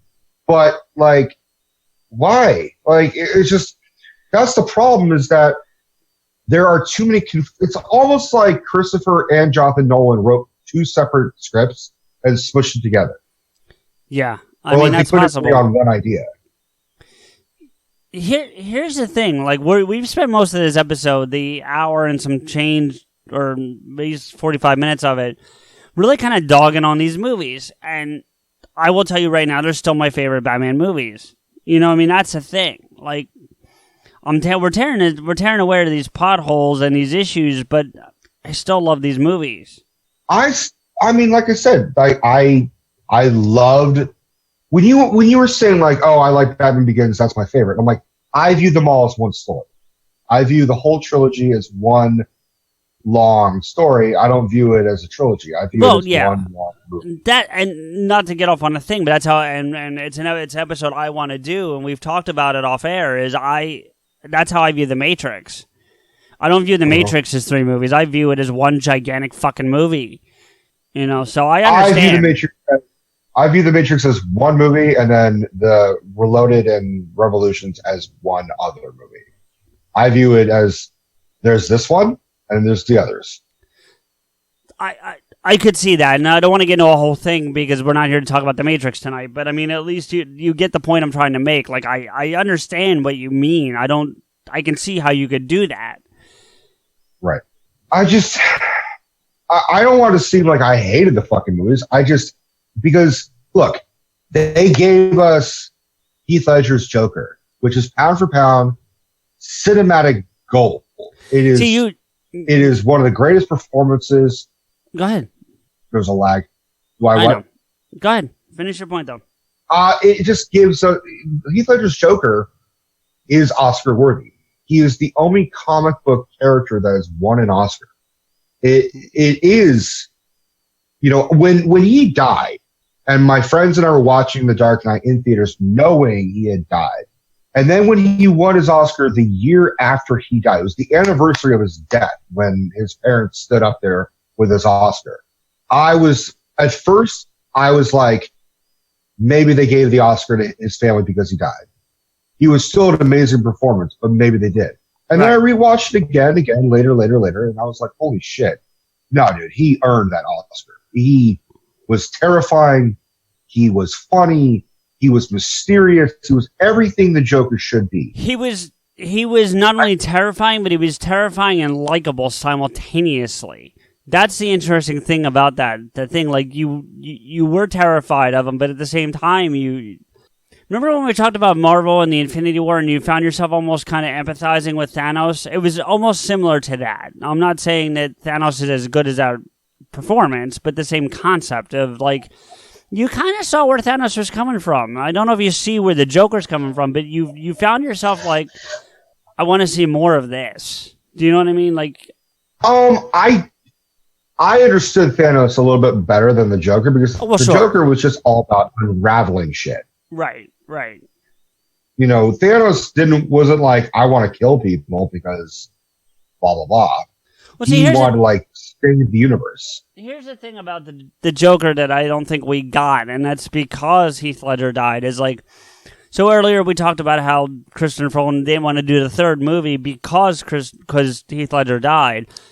As I understand it, the Joker was going to reappear. It was going to be him and Batman again in the third one. Now, I don't know what the story was going to be. I don't know much more beyond that, but it was going to be him and Heath Ledger going at it yet again, which makes that final line the Joker has in The Dark Knight so prolific because he's hanging there and he goes, I think we're destined to do this forever, or something to that effect. And if you know the exact line, by all means, please. But you know what I'm saying, like. Mm-hmm. And then you sit there, like you said, knowing he's already dead, and it's like, oh. It was a heartbreaking performance. I mean, that interrogation scene. For me, what sold it for me was the how about a magic trick. The pencil. Yeah. Oh yeah, by far. I agree 1,000%. That sells that role right then and there. That whole sequence when he's talking to us about mob bosses, absolutely. I mean, it wasn't like this Joker doesn't have electric buzzers in his hands. Nope. He doesn't have the acid flower. He is bullets and gasoline and a pencil. He is John Wick with makeup. I don't know about John Wick, but I get where you're going. Yeah. John Wick kills a motherfucker with a pencil. Yeah, no, right. But I'm saying, like, I don't know if he's as skilled as John Wick. Well, let's talk about that. Sure. Because what I did appreciate is Heath Ledger's Joker didn't have an origin. It was very close to the Killing Joke. It was close enough to the understanding of the Joker that we're like, he shouldn't have an origin story. We should not know his name. It should not be fucking Jack Napier. Right.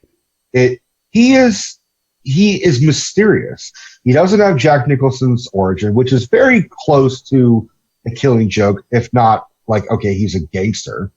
And he's not, he's not Mark Hamill's, which is no introduction at all. Right. He's just there. He has layers of, there's this theory that has been going around forever. And now it reached a lot of milestones because Patton Oswalt talked about it. Basically, Patton Oswalt talked about the theory that's been around that no one, I guess, has caught on. But I agree with it.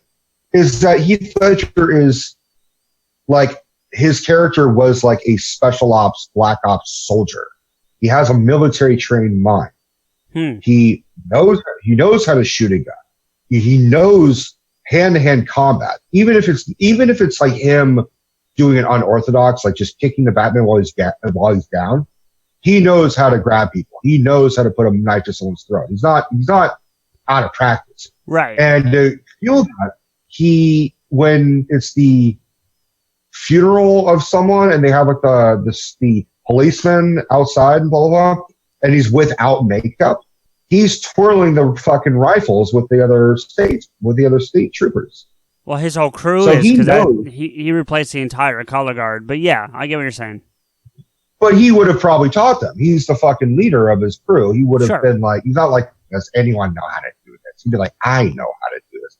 And he says, do I look like a guy without a plan? I'm like a dog chasing cars. I wouldn't know what to do if I caught one. Right. Bullshit. He knows what he's doing. Yeah. He has a very tactical mind. He knows about explosives. And the scars, which he gives two different conflicting reasons for, like, oh, I did this to myself, or oh, my father. Right. And he goes to tell a third version that we never get, but that's not important. Yeah, he's like, you want to I got these scars? And like Batman's like, no, I know you got these. Like, fuck you. Yeah, it's a little cheesy, but I liked it anyway. I liked it too. It's like, all right, what was he going to say? Well, this one time I really tried to put on makeup and I fucked up. I cut myself shaving. I was brushing my teeth really aggressively. And then I never brushed them again. That's why they're yellow. Yeah. But I've actually, whoever wrote this theory, actually, there were other comments where someone, said, I can vouch. I've been in the military. I've seen shrapnel explode in someone's face and just distort their mouth and fuck up their mouth. And it looks like that's what happened, and he got a really bad stitching job. Okay. So it goes hand in hand. That's the theory I'm more okay with. I'm also okay with not knowing the Joker origin story at all, which is why this whole Joaquin Phoenix thing, I'm like, I know. I don't need it. I agree. I'll tell you what I like. For the theory you were just talking about, the thing that immediately triggered into my mind, and you brought up a good point when he's talking to Harvey, where he goes, "Do I look like a guy with a plan?" And it's all bullshit because he really does. But my favorite part is when he brings the Russian in, and he's got the fucking stack of money, just $1 billion in cash, whatever it was, just ridiculous amount of money, which is his portion. His portion, right? And he's got Lao on the top. Yeah. But that's not the part that's the part, but that's not the point. The point I'm talking about is after he burns it and he asks him why, and he goes, because this town deserves a better class of criminal, and I'm going to give it to him. That was fucking creepy, but in the best way possible. That's a guy with a plan. I'm not even joking. That's a guy with a plan, There's another part where he's in the room with Harvey, which, by the way, Aaron Eckhart deserves some fucking love. He does. He does. He did a really good, compared to fucking Tommy Lee Jones's awful fucking Two-Face. Yeah, but hold on. Really quick, because that's something I chalk up to writing and planning on the part of Schumacher and his crew. So, I'm not blaming that on Tommy Lee Jones. I think he worked on with what he was given. But that's another story. I still agree with you, Eckhart's better, but I don't know that it all falls on Tommy Lee's shoulders. That's all I'm saying. Go ahead. Well, Tommy Lee Jones, I like him for that role he does numerous times, which is, I'm the fast-talking Texan, I'm here to get Harrison Ford, or I'm here to get Wesley Snipes, or I'm here to get Josh Brolin, and, he's always... Right. He's that guy. And him trying to be Two-Face, which is really... as good as Aaron Eckhart was, he was not the Joker, the Two-Face that I really want to see. The Two-Face I really want to see is sort of similar to the animated series one, but also expanded, which is I want to see Two-Face argue with himself. He's split minds. I want him to be like, well, Batman, I'm sorry to say, shut up! You tell me, and then have him argue with himself, just this super bipolar, multiple personalities just fighting with each other, dominating this one man. And Aaron Eckhart came close because he's he is the White Knight, and then always he's say it! Tell them what they saw! Just growling and screaming. But here's the one thing about... God damn it, I lost my thought again. Fuck. Oh. Well, good. I did... Go ahead. Sorry. Go ahead. Tell your thought before you forget. I just didn't like... The one thing I had a problem with that, and it's not his fault, it's nothing to do with anything he did. It was that they had that nickname for him prior. When he's sitting there talking to Gordon, and he's like, what's what's that nickname they have for me down at MCU or whatever it's called? You know, it's like, that was kind of not needed, but all right. You said MCU. Wasn't it? What was it? It was Major Crimes Unit, the MCU. Yeah. Oh, fuck. That's where the MCU is in the DCU. Oh, but yeah, there you go. Steph actually asked me a point. She's like, his eyeball would be dry as shit because he's got his scarred eyeball, which is just out. Right. Where she's like, do you think he lost his eye? They replaced it with a glass eye. I'm like, fuck if I know. But I don't think they thought about it. To be honest with you, I guess that's possible, but they don't really address that shit. The point I want to make is when the Joker's talking to him, and he puts the revolver in his hand, he's like, "Here, go ahead," you know. And then he does the whole like, "You live, you die." Oh, now we're talking. That whole scene. If you look closely, you see the Joker's got his thumb on the hammer. Right. So even if Hart tries to pull the trigger, it's not going to go off because the Joker's like, you know, I don't mind dying at the hands of Batman. It ain't going to be you. He has a plan. He wants to see this shit go through. He's not going to be like, well, I was going to blow up this hospital, but I might let Harvey Dent shoot me. Like, no, he's going to. So he definitely, all his speeches and all his fucking, like, you know, he wants to be the ultimate bad guy going up against Batman. Well, he wants to do it forever and ever. And what I like is there's some comedy throughout the movie and throughout the series, really, but not in that Schumacher kind of way. Do you know what I mean? Like, what's that? It's not campy. No, but it's funny. I agree, but it's funny. Sure. Like, for example, like when he's done the scene with Harvey and he's walking outside, he's trying to trigger the bomb. Yeah. And at one point it won't go, and he like stops and he like shakes it and he smacks it a few times, and then like a couple seconds later, kaboom, and he like jumps because he wasn't expecting it. Like, that was funny, you know. But that was improvised. Was it? Yeah. It was supposed to go off, and then Heath Ledger's like, you literally see Heath Ledger's like look around, raise his arms, like, what the fuck, guys? And then like he just stayed in character, tap, tap, tap, click, click, click, and all of a sudden, boom. And so that was a great scene. That was the closest to like the Indiana Jones scene where he pulls out the gun and shoots the guy. Right. Like, but that wasn't improvised as much, because I remember seeing things where Spielberg even said where Harrison said to him, like, I don't feel good, I'm sick, I can't make the shot. And he goes, well, then just, instead of doing the whole choreograph thing, just shoot him. So that was like pre-planned, you know. But the other members in that scene didn't know that was going to happen. That's why all their reactions are them laughing. Like, wait, what the fuck? That.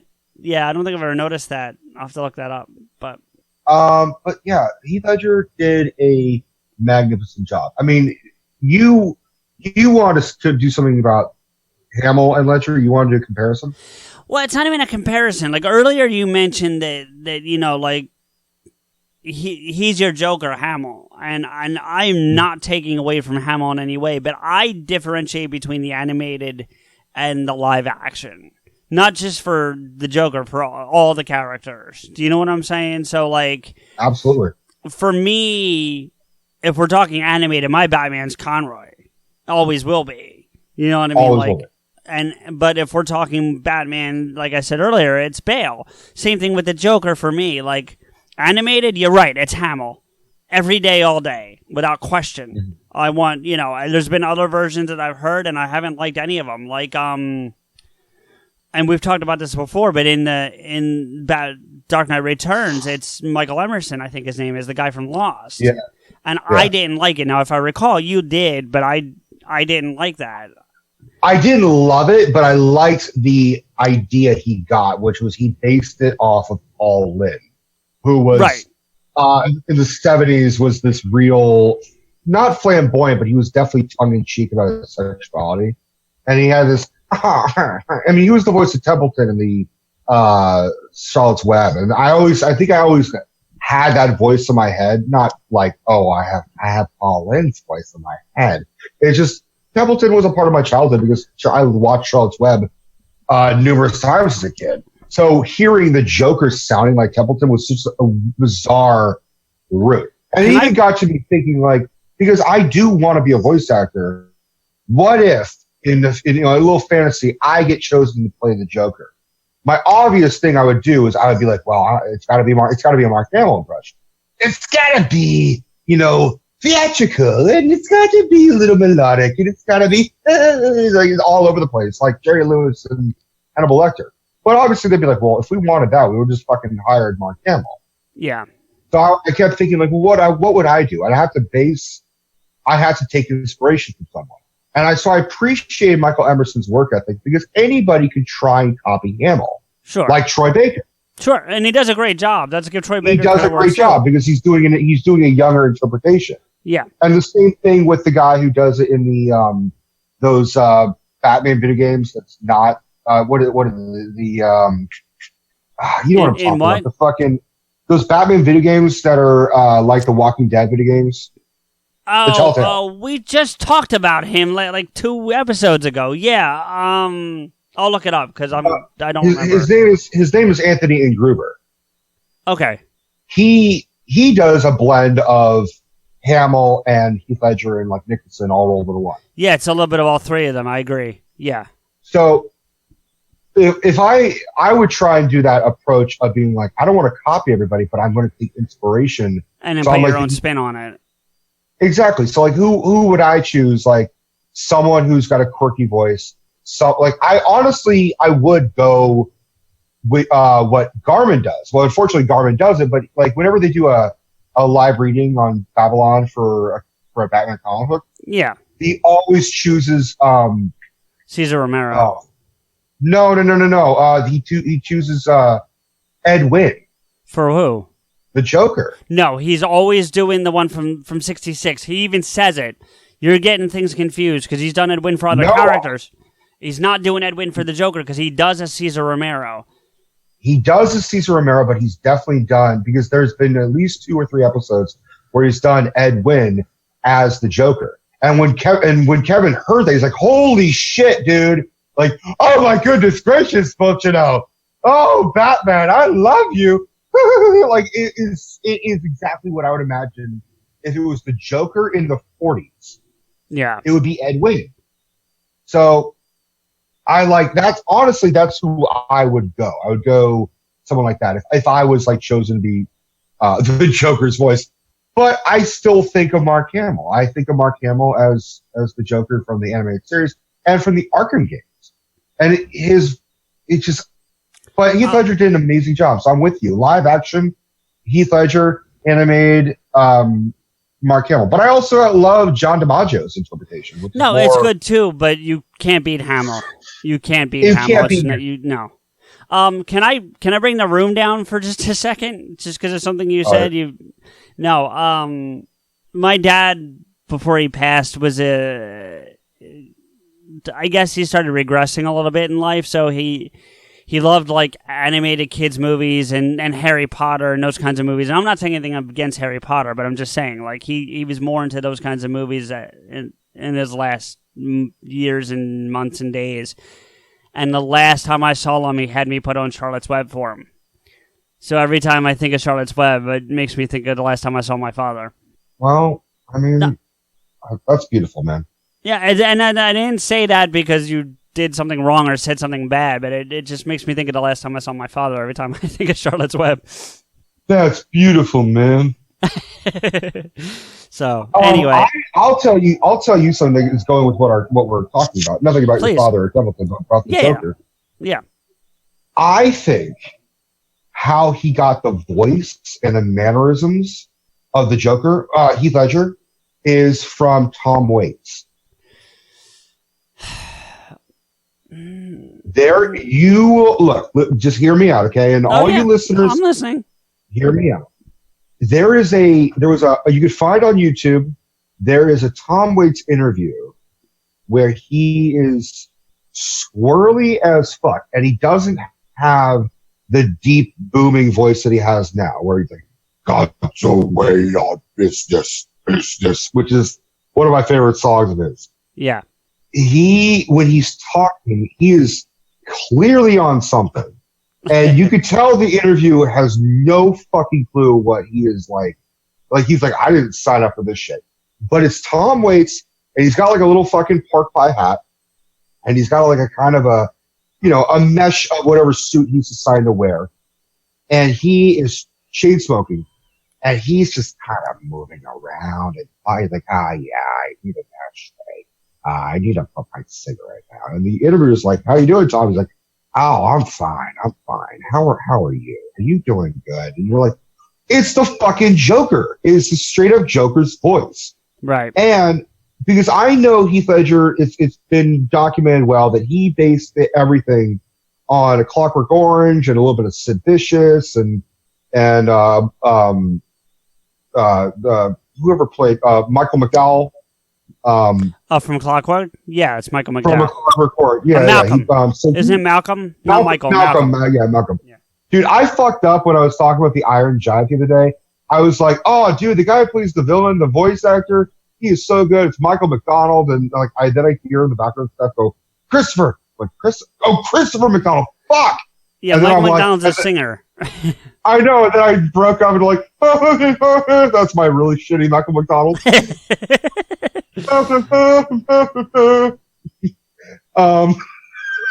So throughout the video, I just refer to him as Michael McDonald like 4 or 5 times. I'm like, oh, that's fuck. Funny.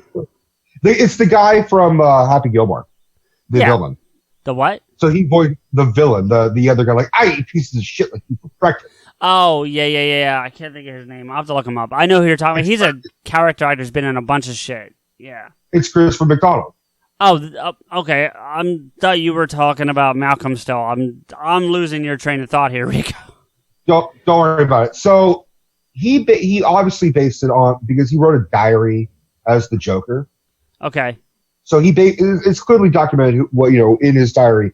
But for the voice, I 100% believe it's Tom Waits, because he was working with Tom Waits in his last movie, which is The Imaginarium of Dr. Parnassus. Mm. I gotta imagine he hung around with Tom Waits. I was like, fuck, dude, Tom Waits is such a cool dude. I'm going to look up some old YouTube videos. And he found that. And holy shit, that is a really unique voice.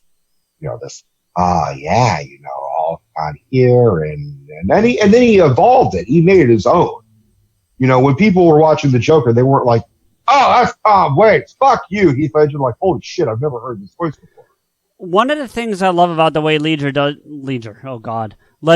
the Joker is he changes the voice a lot. There's a baseline that he maintains, that he hovers around, but the voice changes enough that it makes it really intriguing. Depending on who he's talking to, what he's talking about, the voice fluctuates. Like I said, it hovers around a baseline, and you're our voice guy, so you please, if I'm way off here, stop me. But I think about, you were talking about the pencil scene earlier, right?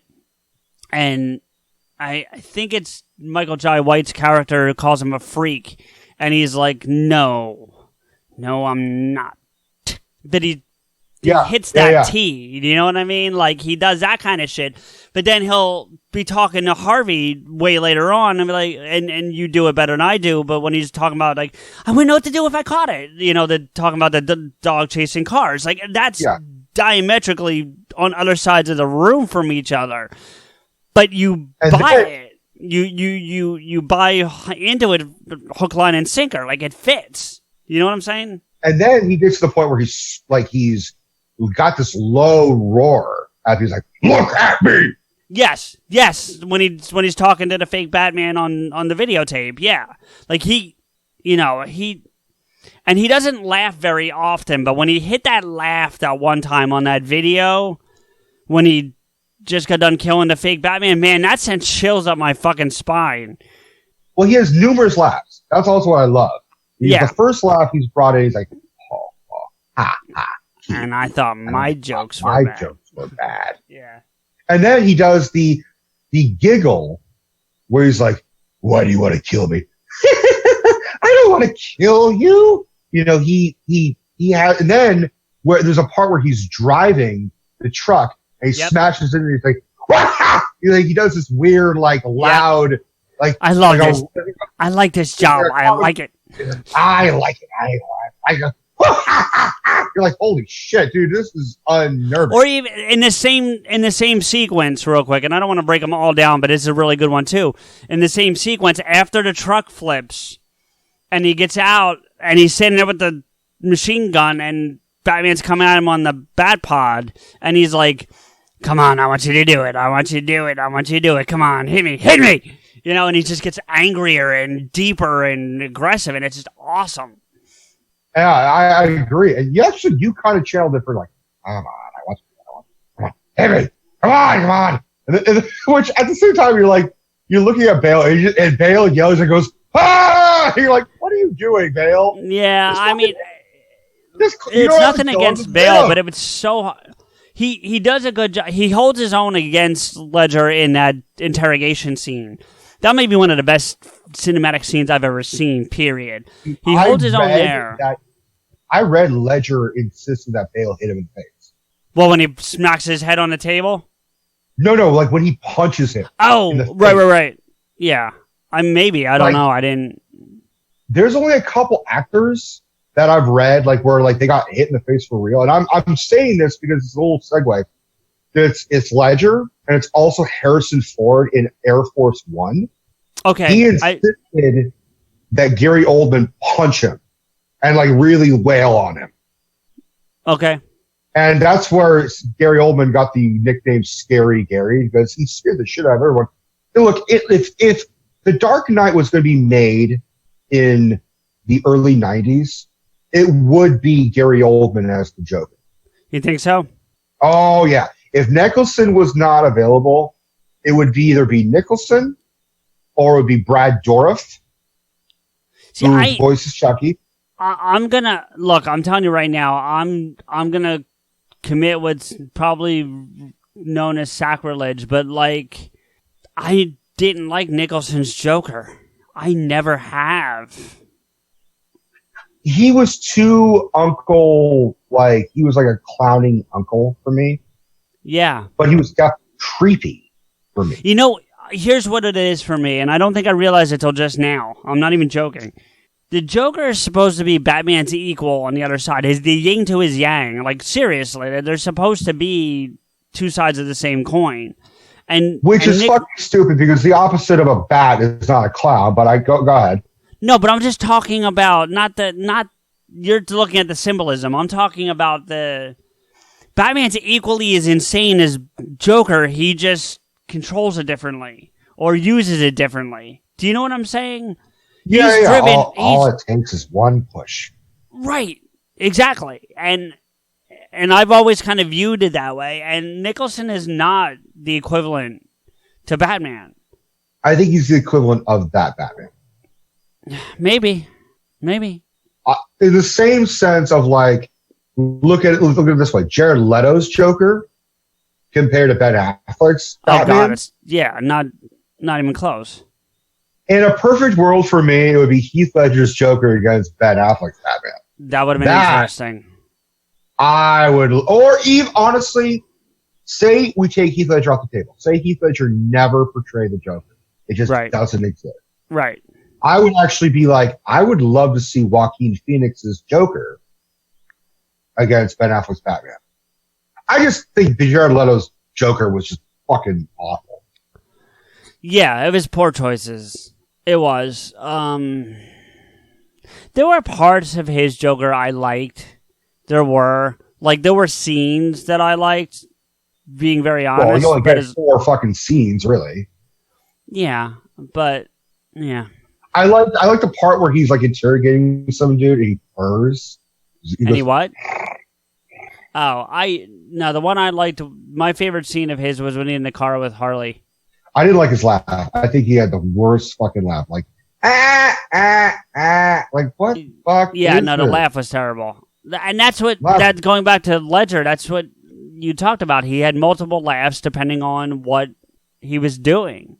And Nicholson's was also very one-nosed. It was a lot of hee-hees and ha-has and ho-hos. But I I almost wonder if that was Joel Schumacher's inspiration for the 2 movies he did. Like, did he look at that Joker and be like, I need to match the Joker in terms of the campiness, and that's where he came up with the 2 movies he did. Well, that's why I didn't like Two-Face. I didn't like Tommy Lee Jones' Two-Face. He just looked like a bad impression of Nicholson's Joker. That's fair. And Two-Face is not supposed to be laughing maniacally like that. He's supposed to be fucking angry as shit. And I will say twisted. this. Yeah. For The Dark Knight Returns, the comic book movie that came out, the animated one. The Michael Emerson. But for Two-Face. Oh, right. That interpretation, which is straight from the comic book, is really fucking accurate because he gets plastic surgery. He looks like Harvey Dent again. If not, he looks bald, but he looks like Harvey Dent. The face is right though. Yeah. The face is symmetrical. The face is even. But in his own mind, he views himself as one face that's scarred and fucked up. Yeah, both sides are fucked up now instead of just the one. Yeah. Because the psyche's all over the place. Whereas I didn't get that psyche from Tommy Lee Jones. I just thought he was just like, he's just like, and me. Like, shut up, Tommy. Yeah, just go back to The Fugitive, Well, see, again, to me, that's script and Schumacher and that whole thing. I blame more on that than I do on Tommy Lee. But anyway, that's neither here nor there. But yeah, I don't know, man. I just love these Dark Knight movies, and The Dark Knight Rises such. It's really hard for me to watch. The best part of that movie, though, and we haven't even touched on it. We talked about the negatives on that movie. There is one huge there's 2 positives, I would say. One's a positive and a negative simultaneously, if that makes sense. A positive negative. A Two-Face, if you will. If you will. Is Tom Hardy's Bane. Because there's parts of it that are amazing, but there's parts of it that are like, like I almost, and I think you and I've talked about this once off air, but when I watched it back to get ready for this recording, you're gonna laugh when I say this because it's gonna sound funny, but I made a point when he was talking on screen and you could do it, watch his Adam's apple, because I wanted to see if it didn't feel like he was ever really talking. Do you know what I mean? I don't know if they went back in and they definitely fucked with his voice. No, I think it's there's enough evidence for me to believe that, but it's a question I had for a long time. Do you know what I mean? There is footage on YouTube where it shows his first take and his first interpretation, which sounds very similar. Right. But then in post, they lightened it and made it more high pitched. And I'll try to do a vocal impression to give you an example. Sure. Because the clips are of the opening scene in the plane. Okay. And it shows him like at one point where he's like, "Was being caught part of your plan?" And then Bane goes, in Tom Hardy's first one, he goes, "Of course." Like it's more guttural and lower. Like, of course. And then in post, it's of course, like more high pitched, like of course. Right. So they definitely fuck with it. Which, to be fair, either interpretation, either inflection, either vocal choice that they would chose would have been a weird and unique voice. You got to admit, I mean, I'm with you. Some of the best things about Dark Knight Rises is Tom Hardy. And I know what the other one's going to be for you. Right. Catwoman? Oh, you do? Yeah. Okay. Catwoman? Is it Anne Hathaway? I think she's the best Catwoman I've ever seen. I like Michelle Pfeiffer. I get it, but I feel like she's closer to the character that we know. She's a better Selena Kyle. I liked her version. It has nothing to do with. Look, we joke around about how girls look a lot, and we're guys, and it's what we do. I mean, let's be real. Yeah, I had no idea. What's that? We are? Shit, I had no idea. Yeah, right. But the point is that this has nothing to do with how she looks. Like, she is attractive, and she fits that role that way good, too, because Selena's supposed to be a little seductive. That's Selena Kyle, you know? Yeah, if she was an accurate Catwoman, she'd be like a 40-year-old woman with a fucking house of cats. Like, they don't want to go that approach. They want a cat burglar. You know, they want her to be seductive. They want someone who can elude Batman with her body as well as her mind and her wit. Right. And one of my favorite parts that she has in the whole movie is when she's going to meet the guy to give the fingerprints to the, I don't remember the guy's name, but you know who, because it's the assistant for the Daggett's assistant. Yeah, Daggett played by Ben Mendelsohn, by the way. Right, that's right, Krennic. But she's selling the fingerprints to his assistant, and after that happens, the police storm in because she tricks him into using the senator's phone, or governor, or whatever he was. And the cops come in, and she starts immediately, like, bawling, like, I'm scared. I'm not going to try to do it because I'm going to fucking embarrass the shit out of myself. But you know what I'm talking about, where she's like, she's acting like she's a victim, and the minute the dude's out of sight, she, like, turns it off, and she's perfectly fine. Well, she does that, too. And look, I agree. But for a long time, I was really like, I don't like her, blah, blah, blah, blah. And it was nothing to do with Anne Hathaway. I have a soft spot for the Princess Diaries. That's right. I'm a 27-year-old man. I love the Princess Diaries. I love her. You talked about the second one on the Stan Lee episode because he makes the appearance. Well, because Stan Lee's in it, yeah. But I was that guy who was like, oh, my Catwoman is Michelle Pfeiffer.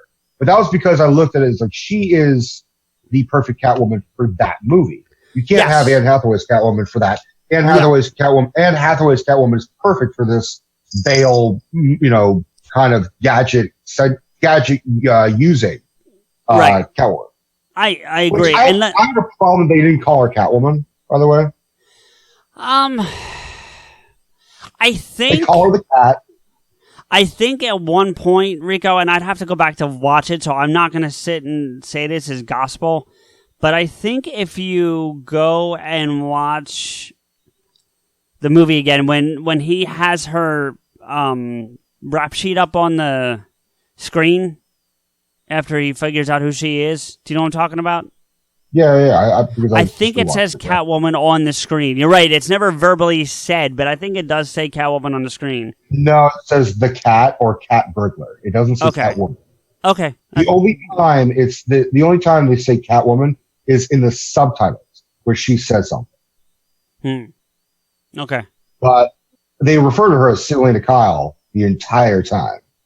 Yeah, I get it. And I understand where you're coming from, but I think it's okay. Like, I mean, if I'm gonna, on a list of complaints about that movie, that's not near the top of the list. What I liked about her interpretation was that she based Catwoman on the original inspiration for Catwoman, which is Hedy Lamarr. Right. So way back when they were making the comics in late 30s, early 40s, whenever Catwoman was introduced in the comics, it was based on Hedy Lamarr. So I like that Anne Hathaway went to the root, the original source. Right. I just wish they would have called her. Look, but also I have a problem with the fact that of all the women that Bruce Wayne is going after, he goes after her.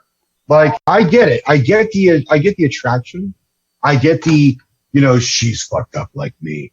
I get it. But it brings me to that fucking final scene, which we almost talked about earlier in the episode, but I gotta talk about it now.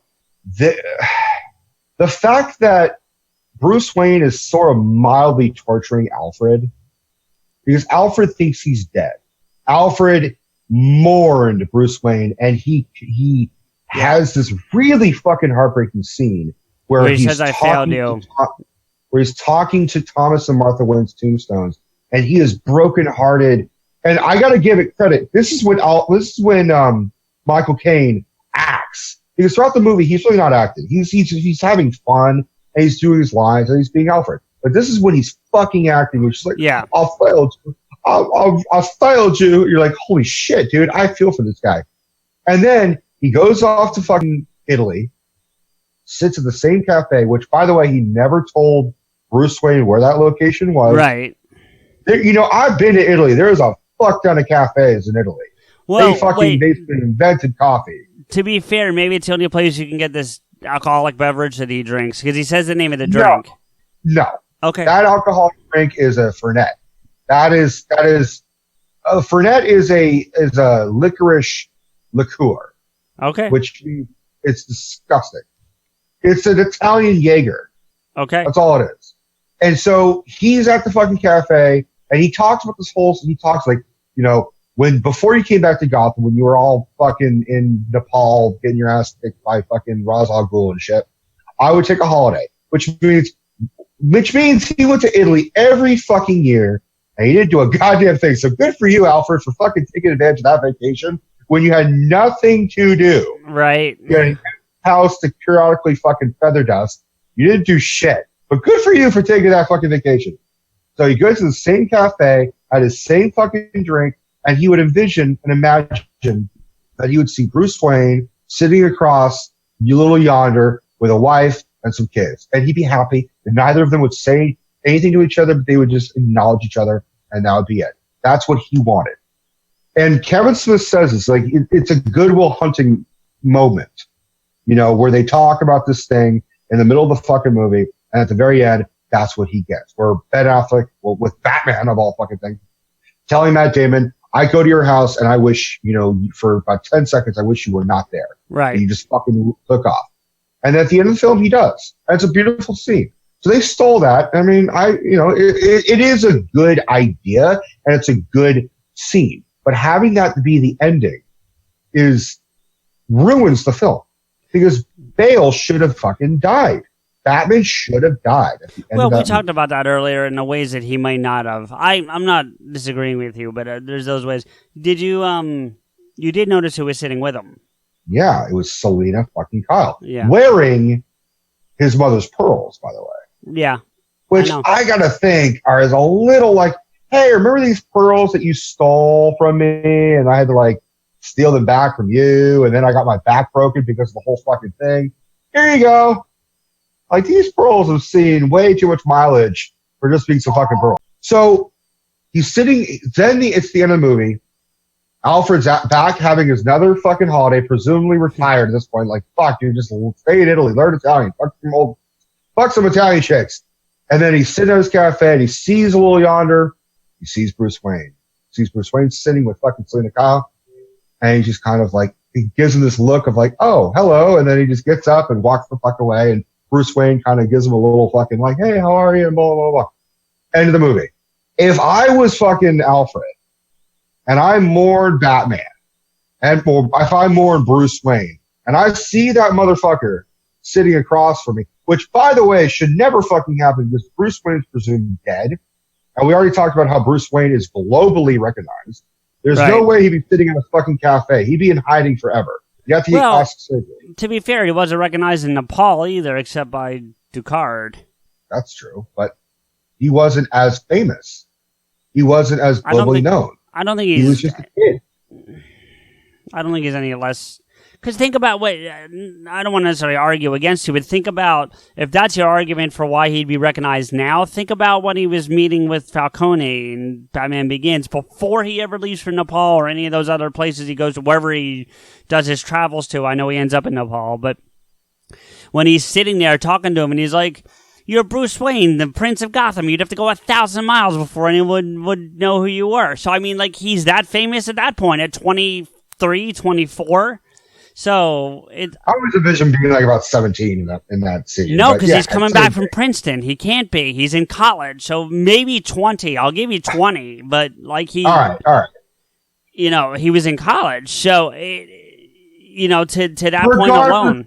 Regardless of whether he's recognized or not, he really would not. If I was Alfred, I would run over there and bitch slap him and say, "Dude, what the fuck? I fucking mourned your ass. I fucking wept for your soul so many goddamn times. I was depressed. Bruce, I took a lot of pills. I'm not gonna lie. I almost attempted suicide. I'm on antidepressants, dude. I'm on Zoloft. What the fuck? Here you are, just fucking stuck in my ass. Well, that goes back to the biggest problems I have with the Dark Knight Rises. Batman would never just give up. He would have never taken 8 years off to begin with, and then he would have never just been all right, I did what I had to do. Like, he'd still be out there catching thieves. Yeah, presumably there would still be other fucking people going after Gotham after Bane. Just because he stopped Bane doesn't mean Gotham's not fucked. Exactly. There's still the Scarecrow's still around. I agree. But no, he gives it to fucking Robin. He gives it to fucking Joseph Gordon-Levitt, who's doing his best Brooklyn accent when they're not in Brooklyn. He gives it to fucking poor man's Robin. It's no. Like, I like Joseph Gordon-Levitt as an actor, but introducing the Robin thing was just fucking stupid. Yeah, I agree. I'm glad it ended right there. No, who is it here? Because Deb was asking me, so, like, he's the new Robin? I'm like, no, he can't be Robin, because Robin would be a sidekick. If anything, he's the new Batman. But then she actually brought up a good point. What about if he was Nightwing?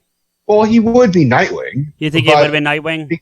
I think he's destined to fucking fail. Well, that's another conversation altogether, and I'm not saying you're wrong, but I'm saying, like, just if he was going to pick up, what mantle would he pick up? Would he pick up the Batman, or would he pick up something new like Nightwing? He'd probably be Batman, because there probably is another costume, another suit. Otherwise, he'd have to make his own suit. Or I mean, it could be argued that Lucius would make him the Nightwing suit. I'm pretty sure Lucius is like, I'm done with this shit. I'm not ready to fucking take on another Batman right now. I don't think so, especially when he finds out that the autopilot was fixed. Like, I mean, I don't know. I don't know. And what I will say is I don't care. That's the worst thing about this is that I just don't give a shit. Like, you know, it's not like Star Wars where you can, like, advance on theories and, like, oh, what do you think Luke was doing on Octu? What do you think, blah, blah, blah. I just don't care. And that's the problem with the Dark Knight Trilogy is, like, I loved it when they came out. I accepted them for what they were, and I settled for the Batman we got. But it didn't make me give a shit. I was like, oh, man, I want to see a Nightwing movie. I mean, I was like, well, if Joseph Gordon-Levitt's going to do it, and they're going to make a spinoff, I would like to see that, because I love all comic book movies. I was going to see fucking Halle Berry's Catwoman in fucking 2000 shit. That's what the year that came out. It was 2000 shit. Right. But, you know, same with Elektra, same with Daredevil. I want to see every comic book movie. I want to see fucking the new X-Men movie that looks fucking awful. Which one? Dark Phoenix? Dark Phoenix one. It looks awful? I haven't seen the trailer yet. It looks awful, and I've heard so much fucking... because they've done a lot of test audience shit, and they're all saying, like, it is just... Like, everything that you didn't like about Apocalypse, they expand on and make it the whole fucking movie for this movie. I didn't really have a problem with Apocalypse. I know a lot of other people did, but I didn't really have a problem with Apocalypse. So I had a problem with Apocalypse based on them jumping off of Days of Future Past, because I like Days of Future Past, even though it's got its own plot holes. I thought Oscar Isaac as Apocalypse was not a great way to go. Well, he looks like Ivan Ooze from the Mighty Morphin Power Rangers movie. Yeah, I could agree with that, but going back to that cafe, you've got to imagine Catwoman, Selena Kyle, is getting pissed off. They have to sit at that fucking cafe every day on the off chance that Alfred shows up. She's like, dude, we're in Italy. Can you fucking take me to some fucking museums, dude? And how the f*** are they paying for that shit? Unless I guess you could argue that he tracked him. He tracked him, but you know what would have been simpler? A tweet, a text. Hey, Alfred, I know you're, like, depressed, but it's all good. Like, I don't have to fucking, like, haunt you at a cafe. Just, like, go enjoy your cafe, but I'm alive. By the way, I'm begging Selena Kyle. Can you believe that shit? Like, I'm begging Catwoman. This is amazing. Last woman I begged fucking stuck it to me. Which, I know we're almost done, dude. No, we're good. But, what's her fucking name? Marion Cotillard? Oh, the actress? Yeah. Hold on, I've got it right here. I brought up all three casts because I knew we'd need names and stuff. Marion, yeah, I guess Cotillard is how you would say it. I'm not certain, but that looks right. She is a great actress, but she has one of the shittiest fucking deaths I've ever seen in a movie. Like, now my father's work will be complete. It just fucking, like, hangs her head, like, instant death. Didn't even give us a fucking Yoda, like, there will be another time. You just, like, slowly hang, drift off, and death. Like, give me that. Just, like... There's only 2 movies she's been in that I've ever seen so far. Inception and Dark Knight Rises? Yep. She actually was really good in the movie La Vie en Rose. You know the song La Vie en Rose, that whole fucking French song? No, but I've actually heard the name, believe it or not. But I'm not familiar with the song. She plays it's a French song. She plays Edith Piaf, I want to say. Wait a minute, I take that back. She's in another movie I've seen. I don't remember her character, but I've seen this movie a couple times. It's a movie I really enjoy, actually. She's in Big Fish. Josephine Bloom, it says. As what? Josephine Bloom is the character's name. Oh, she plays when they're going back and forth between Albert Finney and Ewan McGregor playing the same guy. When it's Albert Finney and he's an old man and it's his son. Is that his wife? She plays his wife, I think. Oh, okay. All right.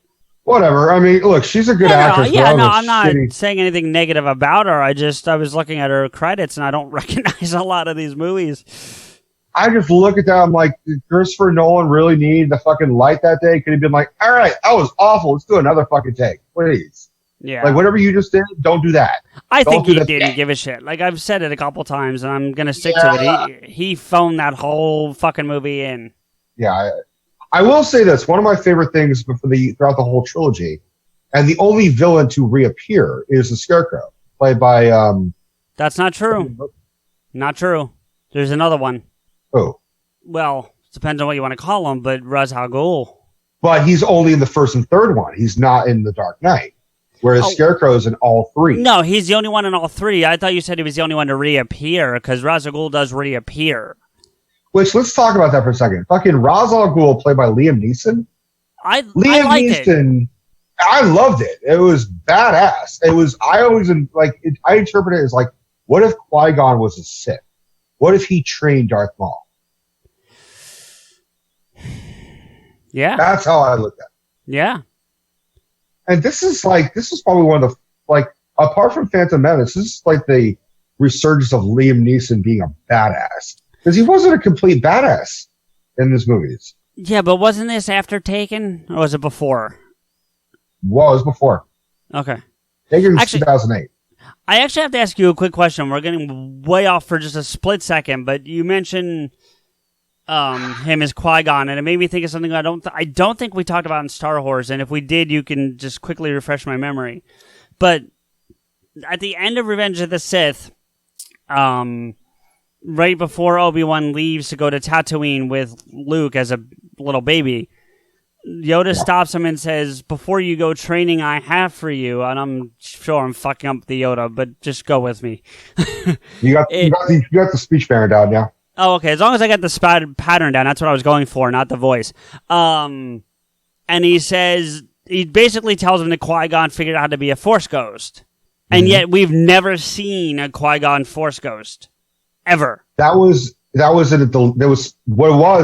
scene was supposed to be featured. It was a deleted scene, or it just never got filmed because Liam Neeson got in a motorcycle accident. Okay. And it was deemed unfilmable. But I agree. It would have been nice to have had a little bit of like Qui-Gon telling like Yoda, because he teaches Yoda how to do that. Or even have him appear to Obi-Wan at least once. You know? Yeah. Something. Or even the closest you get to that is Anakin having nightmares. And I think the third one. And you hear Liam Neeson go, Anakin! So it just sounds like Liam Neeson, because like they took that, you could hear it. I'd have to listen to it again because I don't remember that. You also hear it in Yoda's meditation. He is going through some meditation bullshit. He's hearing and disturbance of the Force, and you hear Qui-Gon's voice go, Anakin, like repeatedly. Okay, I'll have to go back and watch it again. But that was the closest we got to a Liam Neeson Force ghost. I just would like to have seen that. But anyway, go ahead. But he was sort of a Ra's al Ghul Force ghost in Dark Knight Rises. Yeah, absolutely. I mean, he wasn't half glowing and blue, but what's that? Well, that was the closest we can get to. To him, to Ra's al Ghul being immortal. Well, let's talk about that for a second, because I actually like how they did interpret that to keep it, because one of the things Chris Nolan aimed to do was keep it as realistic as possible for all three movies. The atom bomb was a little much, but let's not split that hair right now, or that atom for that matter. But he went out of his way to make the movie as realistic as possible, or movies, and what he did with, so the Ra's al Ghul was, Ken Watanabe when he's training, and then they get a guy that kind of looks like him, so they keep getting this, Asian guy and having him, forcing him to grow the goatee the same way, and that's the way they, like, kept reborning? That's not a word, though. Resurgence. Reinvigorating? I don't know. But anyway, the point is, you keep getting... Rebooting. You keep getting Ra's al Ghul that way. And I think that's a good way. That was a cool way to do it without having the mysticism of a Lazarus pit. Which I know you said is kind of what the prison is, but that, you know what I'm getting at. Like, it's not this pool of green liquid that he jumps in and comes out a young man. Yeah, and not to mention, Henry Ducard is Ra's al Ghul in secret. So no matter what, the legend lives on. But did it imply that the League of Shadows is dead now? Like, the resurgence of that is Bane. But Bane was cast aside. And Talia. And Talia. So Talia and Bane are both dead. Right. It's fair to say that Talia could have been the Demon's Head up to that point, at least. Right. Which I saw that coming a mile away. By the way, did you? Did you know? Like, no. Oh, I saw that shit immediately. But to be fair, when I wasn't as familiar with the Ra's al Ghul storyline from Batman, I knew a lot of the other rogues. Like, I knew Penguin and Joker and Bane to a lesser extent. Like, I know that Bane's not even close to forget the Venom serum stuff. Like, he's not even a wrestler. You know what I mean? Like, it's not even... Well, he's not Bane in the comics isn't a wrestler either. I thought he was. I thought he was a luchador wrestler that got the Venom, and that's how he ended up... That's why he wears the mask, but that's also why he's this gigantic dude. But they did get the sort of backstory of Bane pretty good in Dark Knight Rises as well, because Bane was born in a prison. I mean, clearly, in the Dark Knight Rises, we assume Bane was the child that was born in prison, but it is Talia al Ghul. But so they sort of took Bane's backstory and put it for Talia al Ghul, is really what they did. Right. I personally, I would have been mortified if they had the mask. I liked the mask, and I thought it was a nice. It was a Nolan-esque idea, like the same way with the Catwoman ears being her visor. Yeah, I actually really liked that with the Catwoman. Like, I thought that worked. It allowed her to be in costume but not in costume at the same time. Like, I really liked that. I was a fan of that. The only thing I didn't like about Catwoman was the fact that she knew how to drive the Bat Cycle or the Bat Pod immediately, and like knew everything about that fucking thing. Well, look, I fancy myself a car person. It didn't look that complicated to me. I don't know. If someone like is really good at like Harleys and shit, no pun intended for Harley, they would still have to be like, I need a fucking training course to like use this fucking Bat Pod. Yeah, I guess. I mean, it balances itself. The tires are fucking, 4 feet wide. Yeah, I'm just saying. I also, did you like that she killed Bane? I didn't have a problem that she killed Bane. I just thought that it was too quick and not really fitting for what the character had been built up to that point. Well, Joker was right. Guns are too quick. Like, no shit. Bane's gone. Yeah. Well, that wasn't even a gun. It was like a cannon. Yeah. I made this observation that, like, Ben Affleck's Batman is if you took Christian Bale's Batman and Bane and sort of combined the two. He's a hulking figure. His fighting, Bane's fighting is more ferocious than Bale's fighting. Deb brought up a good point about Bane when we were watching it, and she knows Deb, to her credit, for people who don't know her as well as I do, and even you to a degree, is much more versed in comic books and those kinds of things than most females, at least that I know. You know what I mean? I don't have a lot of women in my life that are versed in that stuff. There are some, and the ones that are awesome, and even the ones that aren't are awesome. But still, the point is that Deb, I really hit the jackpot in that regard. Like, we can sit and have a debate about Bane, and she's not like, oh my god, why are we talking about this? Like, she'll get right into that conversation with me, and she'll point out, flaws and things. And her big thing was like, Bane's supposed to have this super strength because of the Venom serum and all that kind of stuff. That's why he can break Batman's back and whatnot. And Bane in this movie is like punching through walls and with no real booster, if you will. Mm-hmm. Do you know what I'm saying? And she's like, how is he not breaking his hand? Because he does not have the Venom serum. He doesn't have the booster that he should have to have that kind of power. Mm-hmm. I agree with that as well. The only thing is that when he's breaking the wall, he is pure rage at that point, and that's sort of his berserker mode. Right. When Batman fucks up his mouth breather thing, which is fueling the gas, which keeps him the pain threshold to a minimum. See, that's the other thing about that mask. Like, it was fine, I guess, but like, I never took it as a fueling agent. I took it as a rebreather. Do you know what I mean? Like, I viewed it as it was a constant like dose of morphine air going into his bloodstream through gas. Okay, I guess. I mean, that's how I envisioned. But then where was it being stored? So when he's pushing the wall in little capsules. That's how I think there were little capsules that he screwed in. And like a CO2 thing.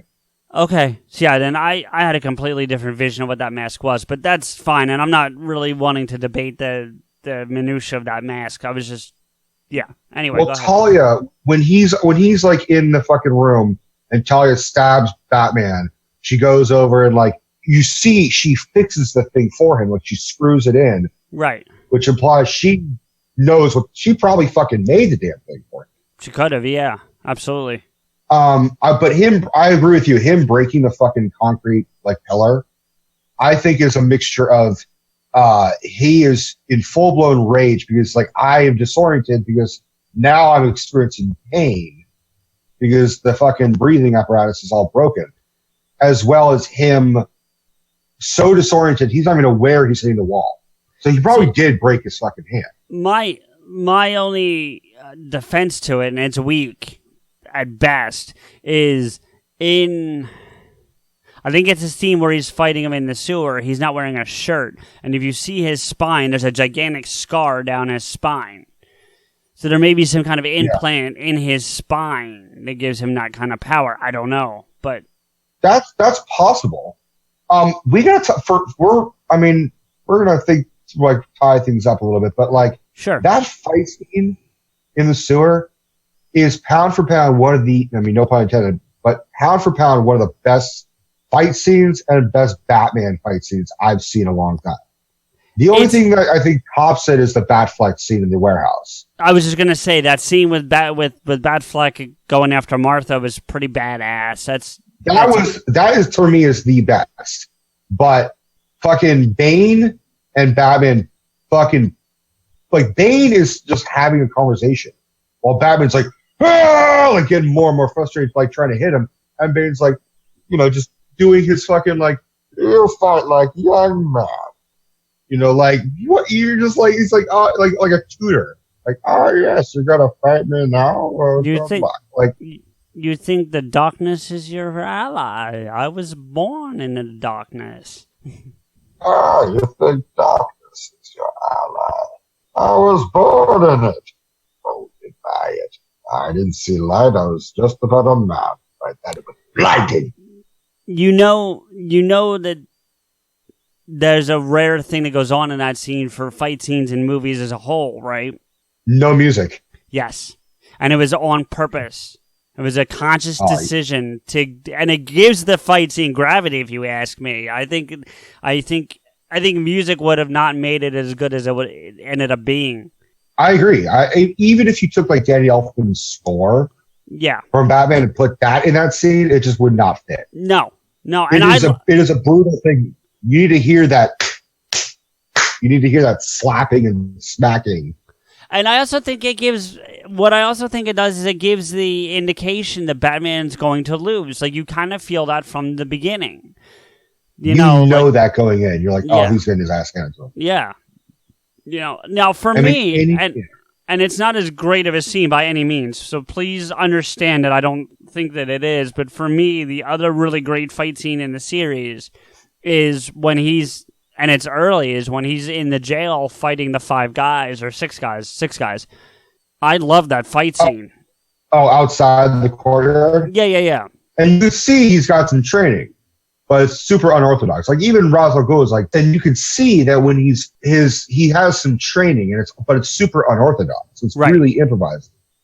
And even Ra's al Ghul, when like Batman finally climbs that mountain, gets in the fucking the League of Shadows fucking lair, like they start fighting for like a second, even though like Bruce Wayne's like, like, I can't stand, like I'm blah blah blah. And he's like, Tiger and Crane and Nukitsu, and then he beats the shit out of him. So Bruce Wayne has been training, but like probably been training from like random, like, oh, will you teach me? He's like, yeah, I'll teach you. And then like, all right, fuck off. Yeah, no, it's. I just like that scene, and then especially at the end when the guards are pulling him away for solitary, and he's like, they're like for protection, and he's like, I don't need protection. It's like, not for you, for them. One scene I really didn't like was in The Dark Knight Rises when he and Catwoman are on the rooftops and they're fighting all those fucking goons and shit. They're from the League, yeah. Yeah. There is one, I mean, it is really much like you have to like watch it and stare at it. It's a pause and play kind of scene. You see a stuntman to the left, like the upper left, and you really kind of have to really stare at it. There's a dude who's Batman and Catwoman are neither near him, and he does this thing where he moves left to right, and then just falls over. So like they're filming their scene. Batman's fighting some dude, Catwoman's fighting some other dude. I know what you're talking about because I think it was a shit that should not be. Yeah, once. it is. I think it was. Yeah. And you're watching that, you're like, how the fuck did Nolan be like? You're right, Nolan just didn't give a shit. He's like, all right, yeah, you fall over, fuck it. Yep. He really didn't. And that's not a shot at Chris Nolan because I like him as a filmmaker, and I haven't seen Dunkirk, so I don't know how good that is. But I've seen Inception. I like that. I've seen these movies, and I saw Memento once, and I like that too. So he put all of his creativity into Inception, right? Like he had nothing left for The Dark Knight Rises. Yeah. So, and we have nothing left for the Dark Knight Trilogy. I think at that point, the only thing I could mention is Gary Oldman as yeah, we haven't really talked about him too much. You brought him up once earlier, and he did a fine job. I'm not going to find any fault with it. I think he did a good job. I don't think it was. I think the majority of the cast for the entire trilogy is amazing. Yeah, but he didn't do anything that was like mind-blowingly, like. Well, he has an arc. He has just as much of an arc. Very true. That is really like more tragic. Speaking of or at least just as tragic. Yeah, well, speaking of that arc, there's one part of his arc that fucking annoys me and has nothing to do with him or anything to do with the story arc itself. But it's during one of my favorite scenes, and something we should very quickly talk about after I mention this, but then we'll wrap it up. But is during the scene where they're transporting Harvey Dent from the one jail to the prison, and the Joker attacks, and that's Nicky Cat in the passenger seat, fucking talking the whole goddamn time, like, we need air support now. Oh, this is not good, not good. It's like, shut the fuck up. Yeah. That just annoyed the shit out of me. That's I agree. Yeah, it was just like, okay, this is not good. Like, just shut up. I'm right there with you. Like, and that's Nicky Cat. That's a dude that's been in some shit. That's not some random character actor.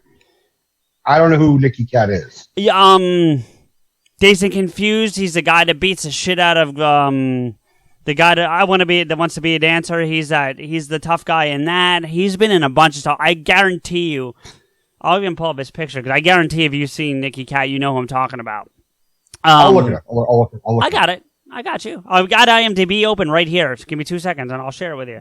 But the other thing I wanted to talk about real quick that I liked about these movies in general is we said a couple times now we think he's filmed in or phoned in a third one, but he really is good about authenticity in not wanting a whole lot of CGI and that whole kind of thing. Like, a lot of people don't know, and Deb didn't know this till I told her, but that truck that flips in the Dark Knight, that's a fucking real big rig. They flipped that truck. That's not CGI.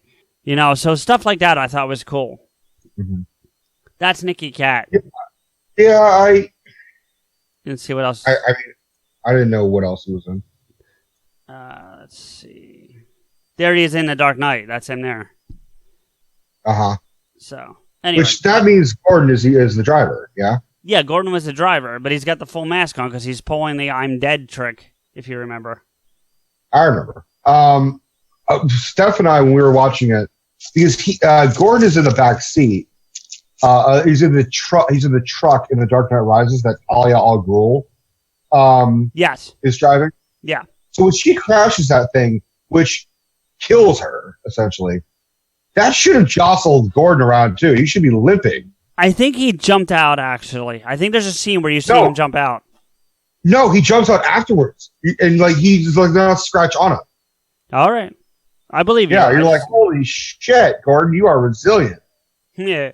But I liked. I love the idea of taking one of the like leading villains in cinema and making him one of the ultimate good guys for Gary Oldman. I thought that was brilliant casting. Yeah, he generally plays bad guys. Yeah, he was Dracula. He's in Air Force One. He's fucking Lee Harvey Oswald. I gotta tell you, I'm not sure the first time I saw him if it was Air Force One or The Fifth Element. Yeah, that's. I mean, he was amazing. The Fifth Element too. I love that movie. He based it on Bugs Bunny. I could see that. I want to see Gary Oldman in a Star Wars film. I've been saying it for fucking years. I want Gary Oldman as like an Imperial fucking like another Tarkin or a Krennic. Do you know who he could have played that would have been a good role for him? And I don't want to go off on a thing because I know we want to start wrapping up, and we've been saying that for like 45 minutes. But you know who he would have been a good job at? Paul Bettany's character from Solo. Yeah. I just showed Solo to Steph, and I still love Paul Bettany in it, but here's a random little trivia: is Gary Oldman was originally supposed to voice General Grievous. That would have been interesting. I would like to have heard that. And then Matthew Wood, who was like a sound designer or some shit, he was just like supplying his own like General Grievous. I can't do a Grievous, but yeah, I still want Gary Oldman as like if it wasn't for Ben Mendelsohn, I would have put Gary Oldman as Krennic. That would have worked. Can you imagine him like an Imperial officer, like getting some shit from Vader? I would have loved that. All right, really quick. Would he have done a good job if they couldn't do the CGI standing in for Tarkin? No, because it looks nothing like Tarkin. Well, I mean, you do what you can, but...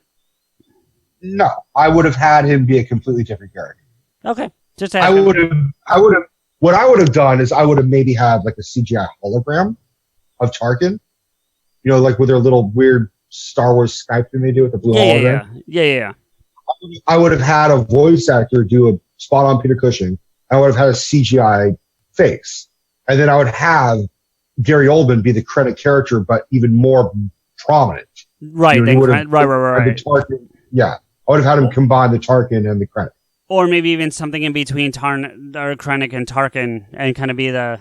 Like, he's the one that talks to Tarkin and Gary Oldman's character communicates to Krennic. Right. If Tarkin is Grand Moff Tarkin, then have fucking Gary Oldman be Moff Fuck. Fuck. He's not Grand Moff, he's Moff. Yep. So, well... All right, we ended it with fucking Star Wars, but we start with fucking Batman. I just have one last question for you. Why so serious? CJ here with a few thank yous and to let you know how you can get in touch with and follow the show and us.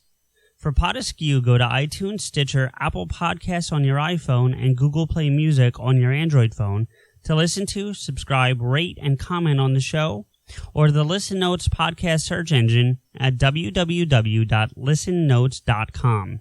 Go there, type in PodAskew, all one word, and you can stream us right there. If you want to agree with or yell at us directly, follow Rico, me, and the show on Twitter. The show is at PodAskew, Rico is at RantsRico, and I'm at M_Blade. If you need to contact the show for promotional reasons, tweet Stephanie at PodAskewPR. Check out Rico's YouTube channel, Rico's Rants, on YouTube at www.youtube.com/Rico's Rants. Thank you to Dubbed in English for our opening theme music, 96 Reasons. They're no longer online, but you can contact me for a copy of the full song or the whole Plan 9 EP. Thank you to Samuel Lemons for our closing music, Theme Askew. You can find his music on SoundCloud at www.soundcloud.com/Samuel-Lemons. Finally, our biggest thank you is to you, everyone, for listening. Rico and I really appreciate your time and look forward to bringing you another episode soon. I think you and I are destined to do this forever.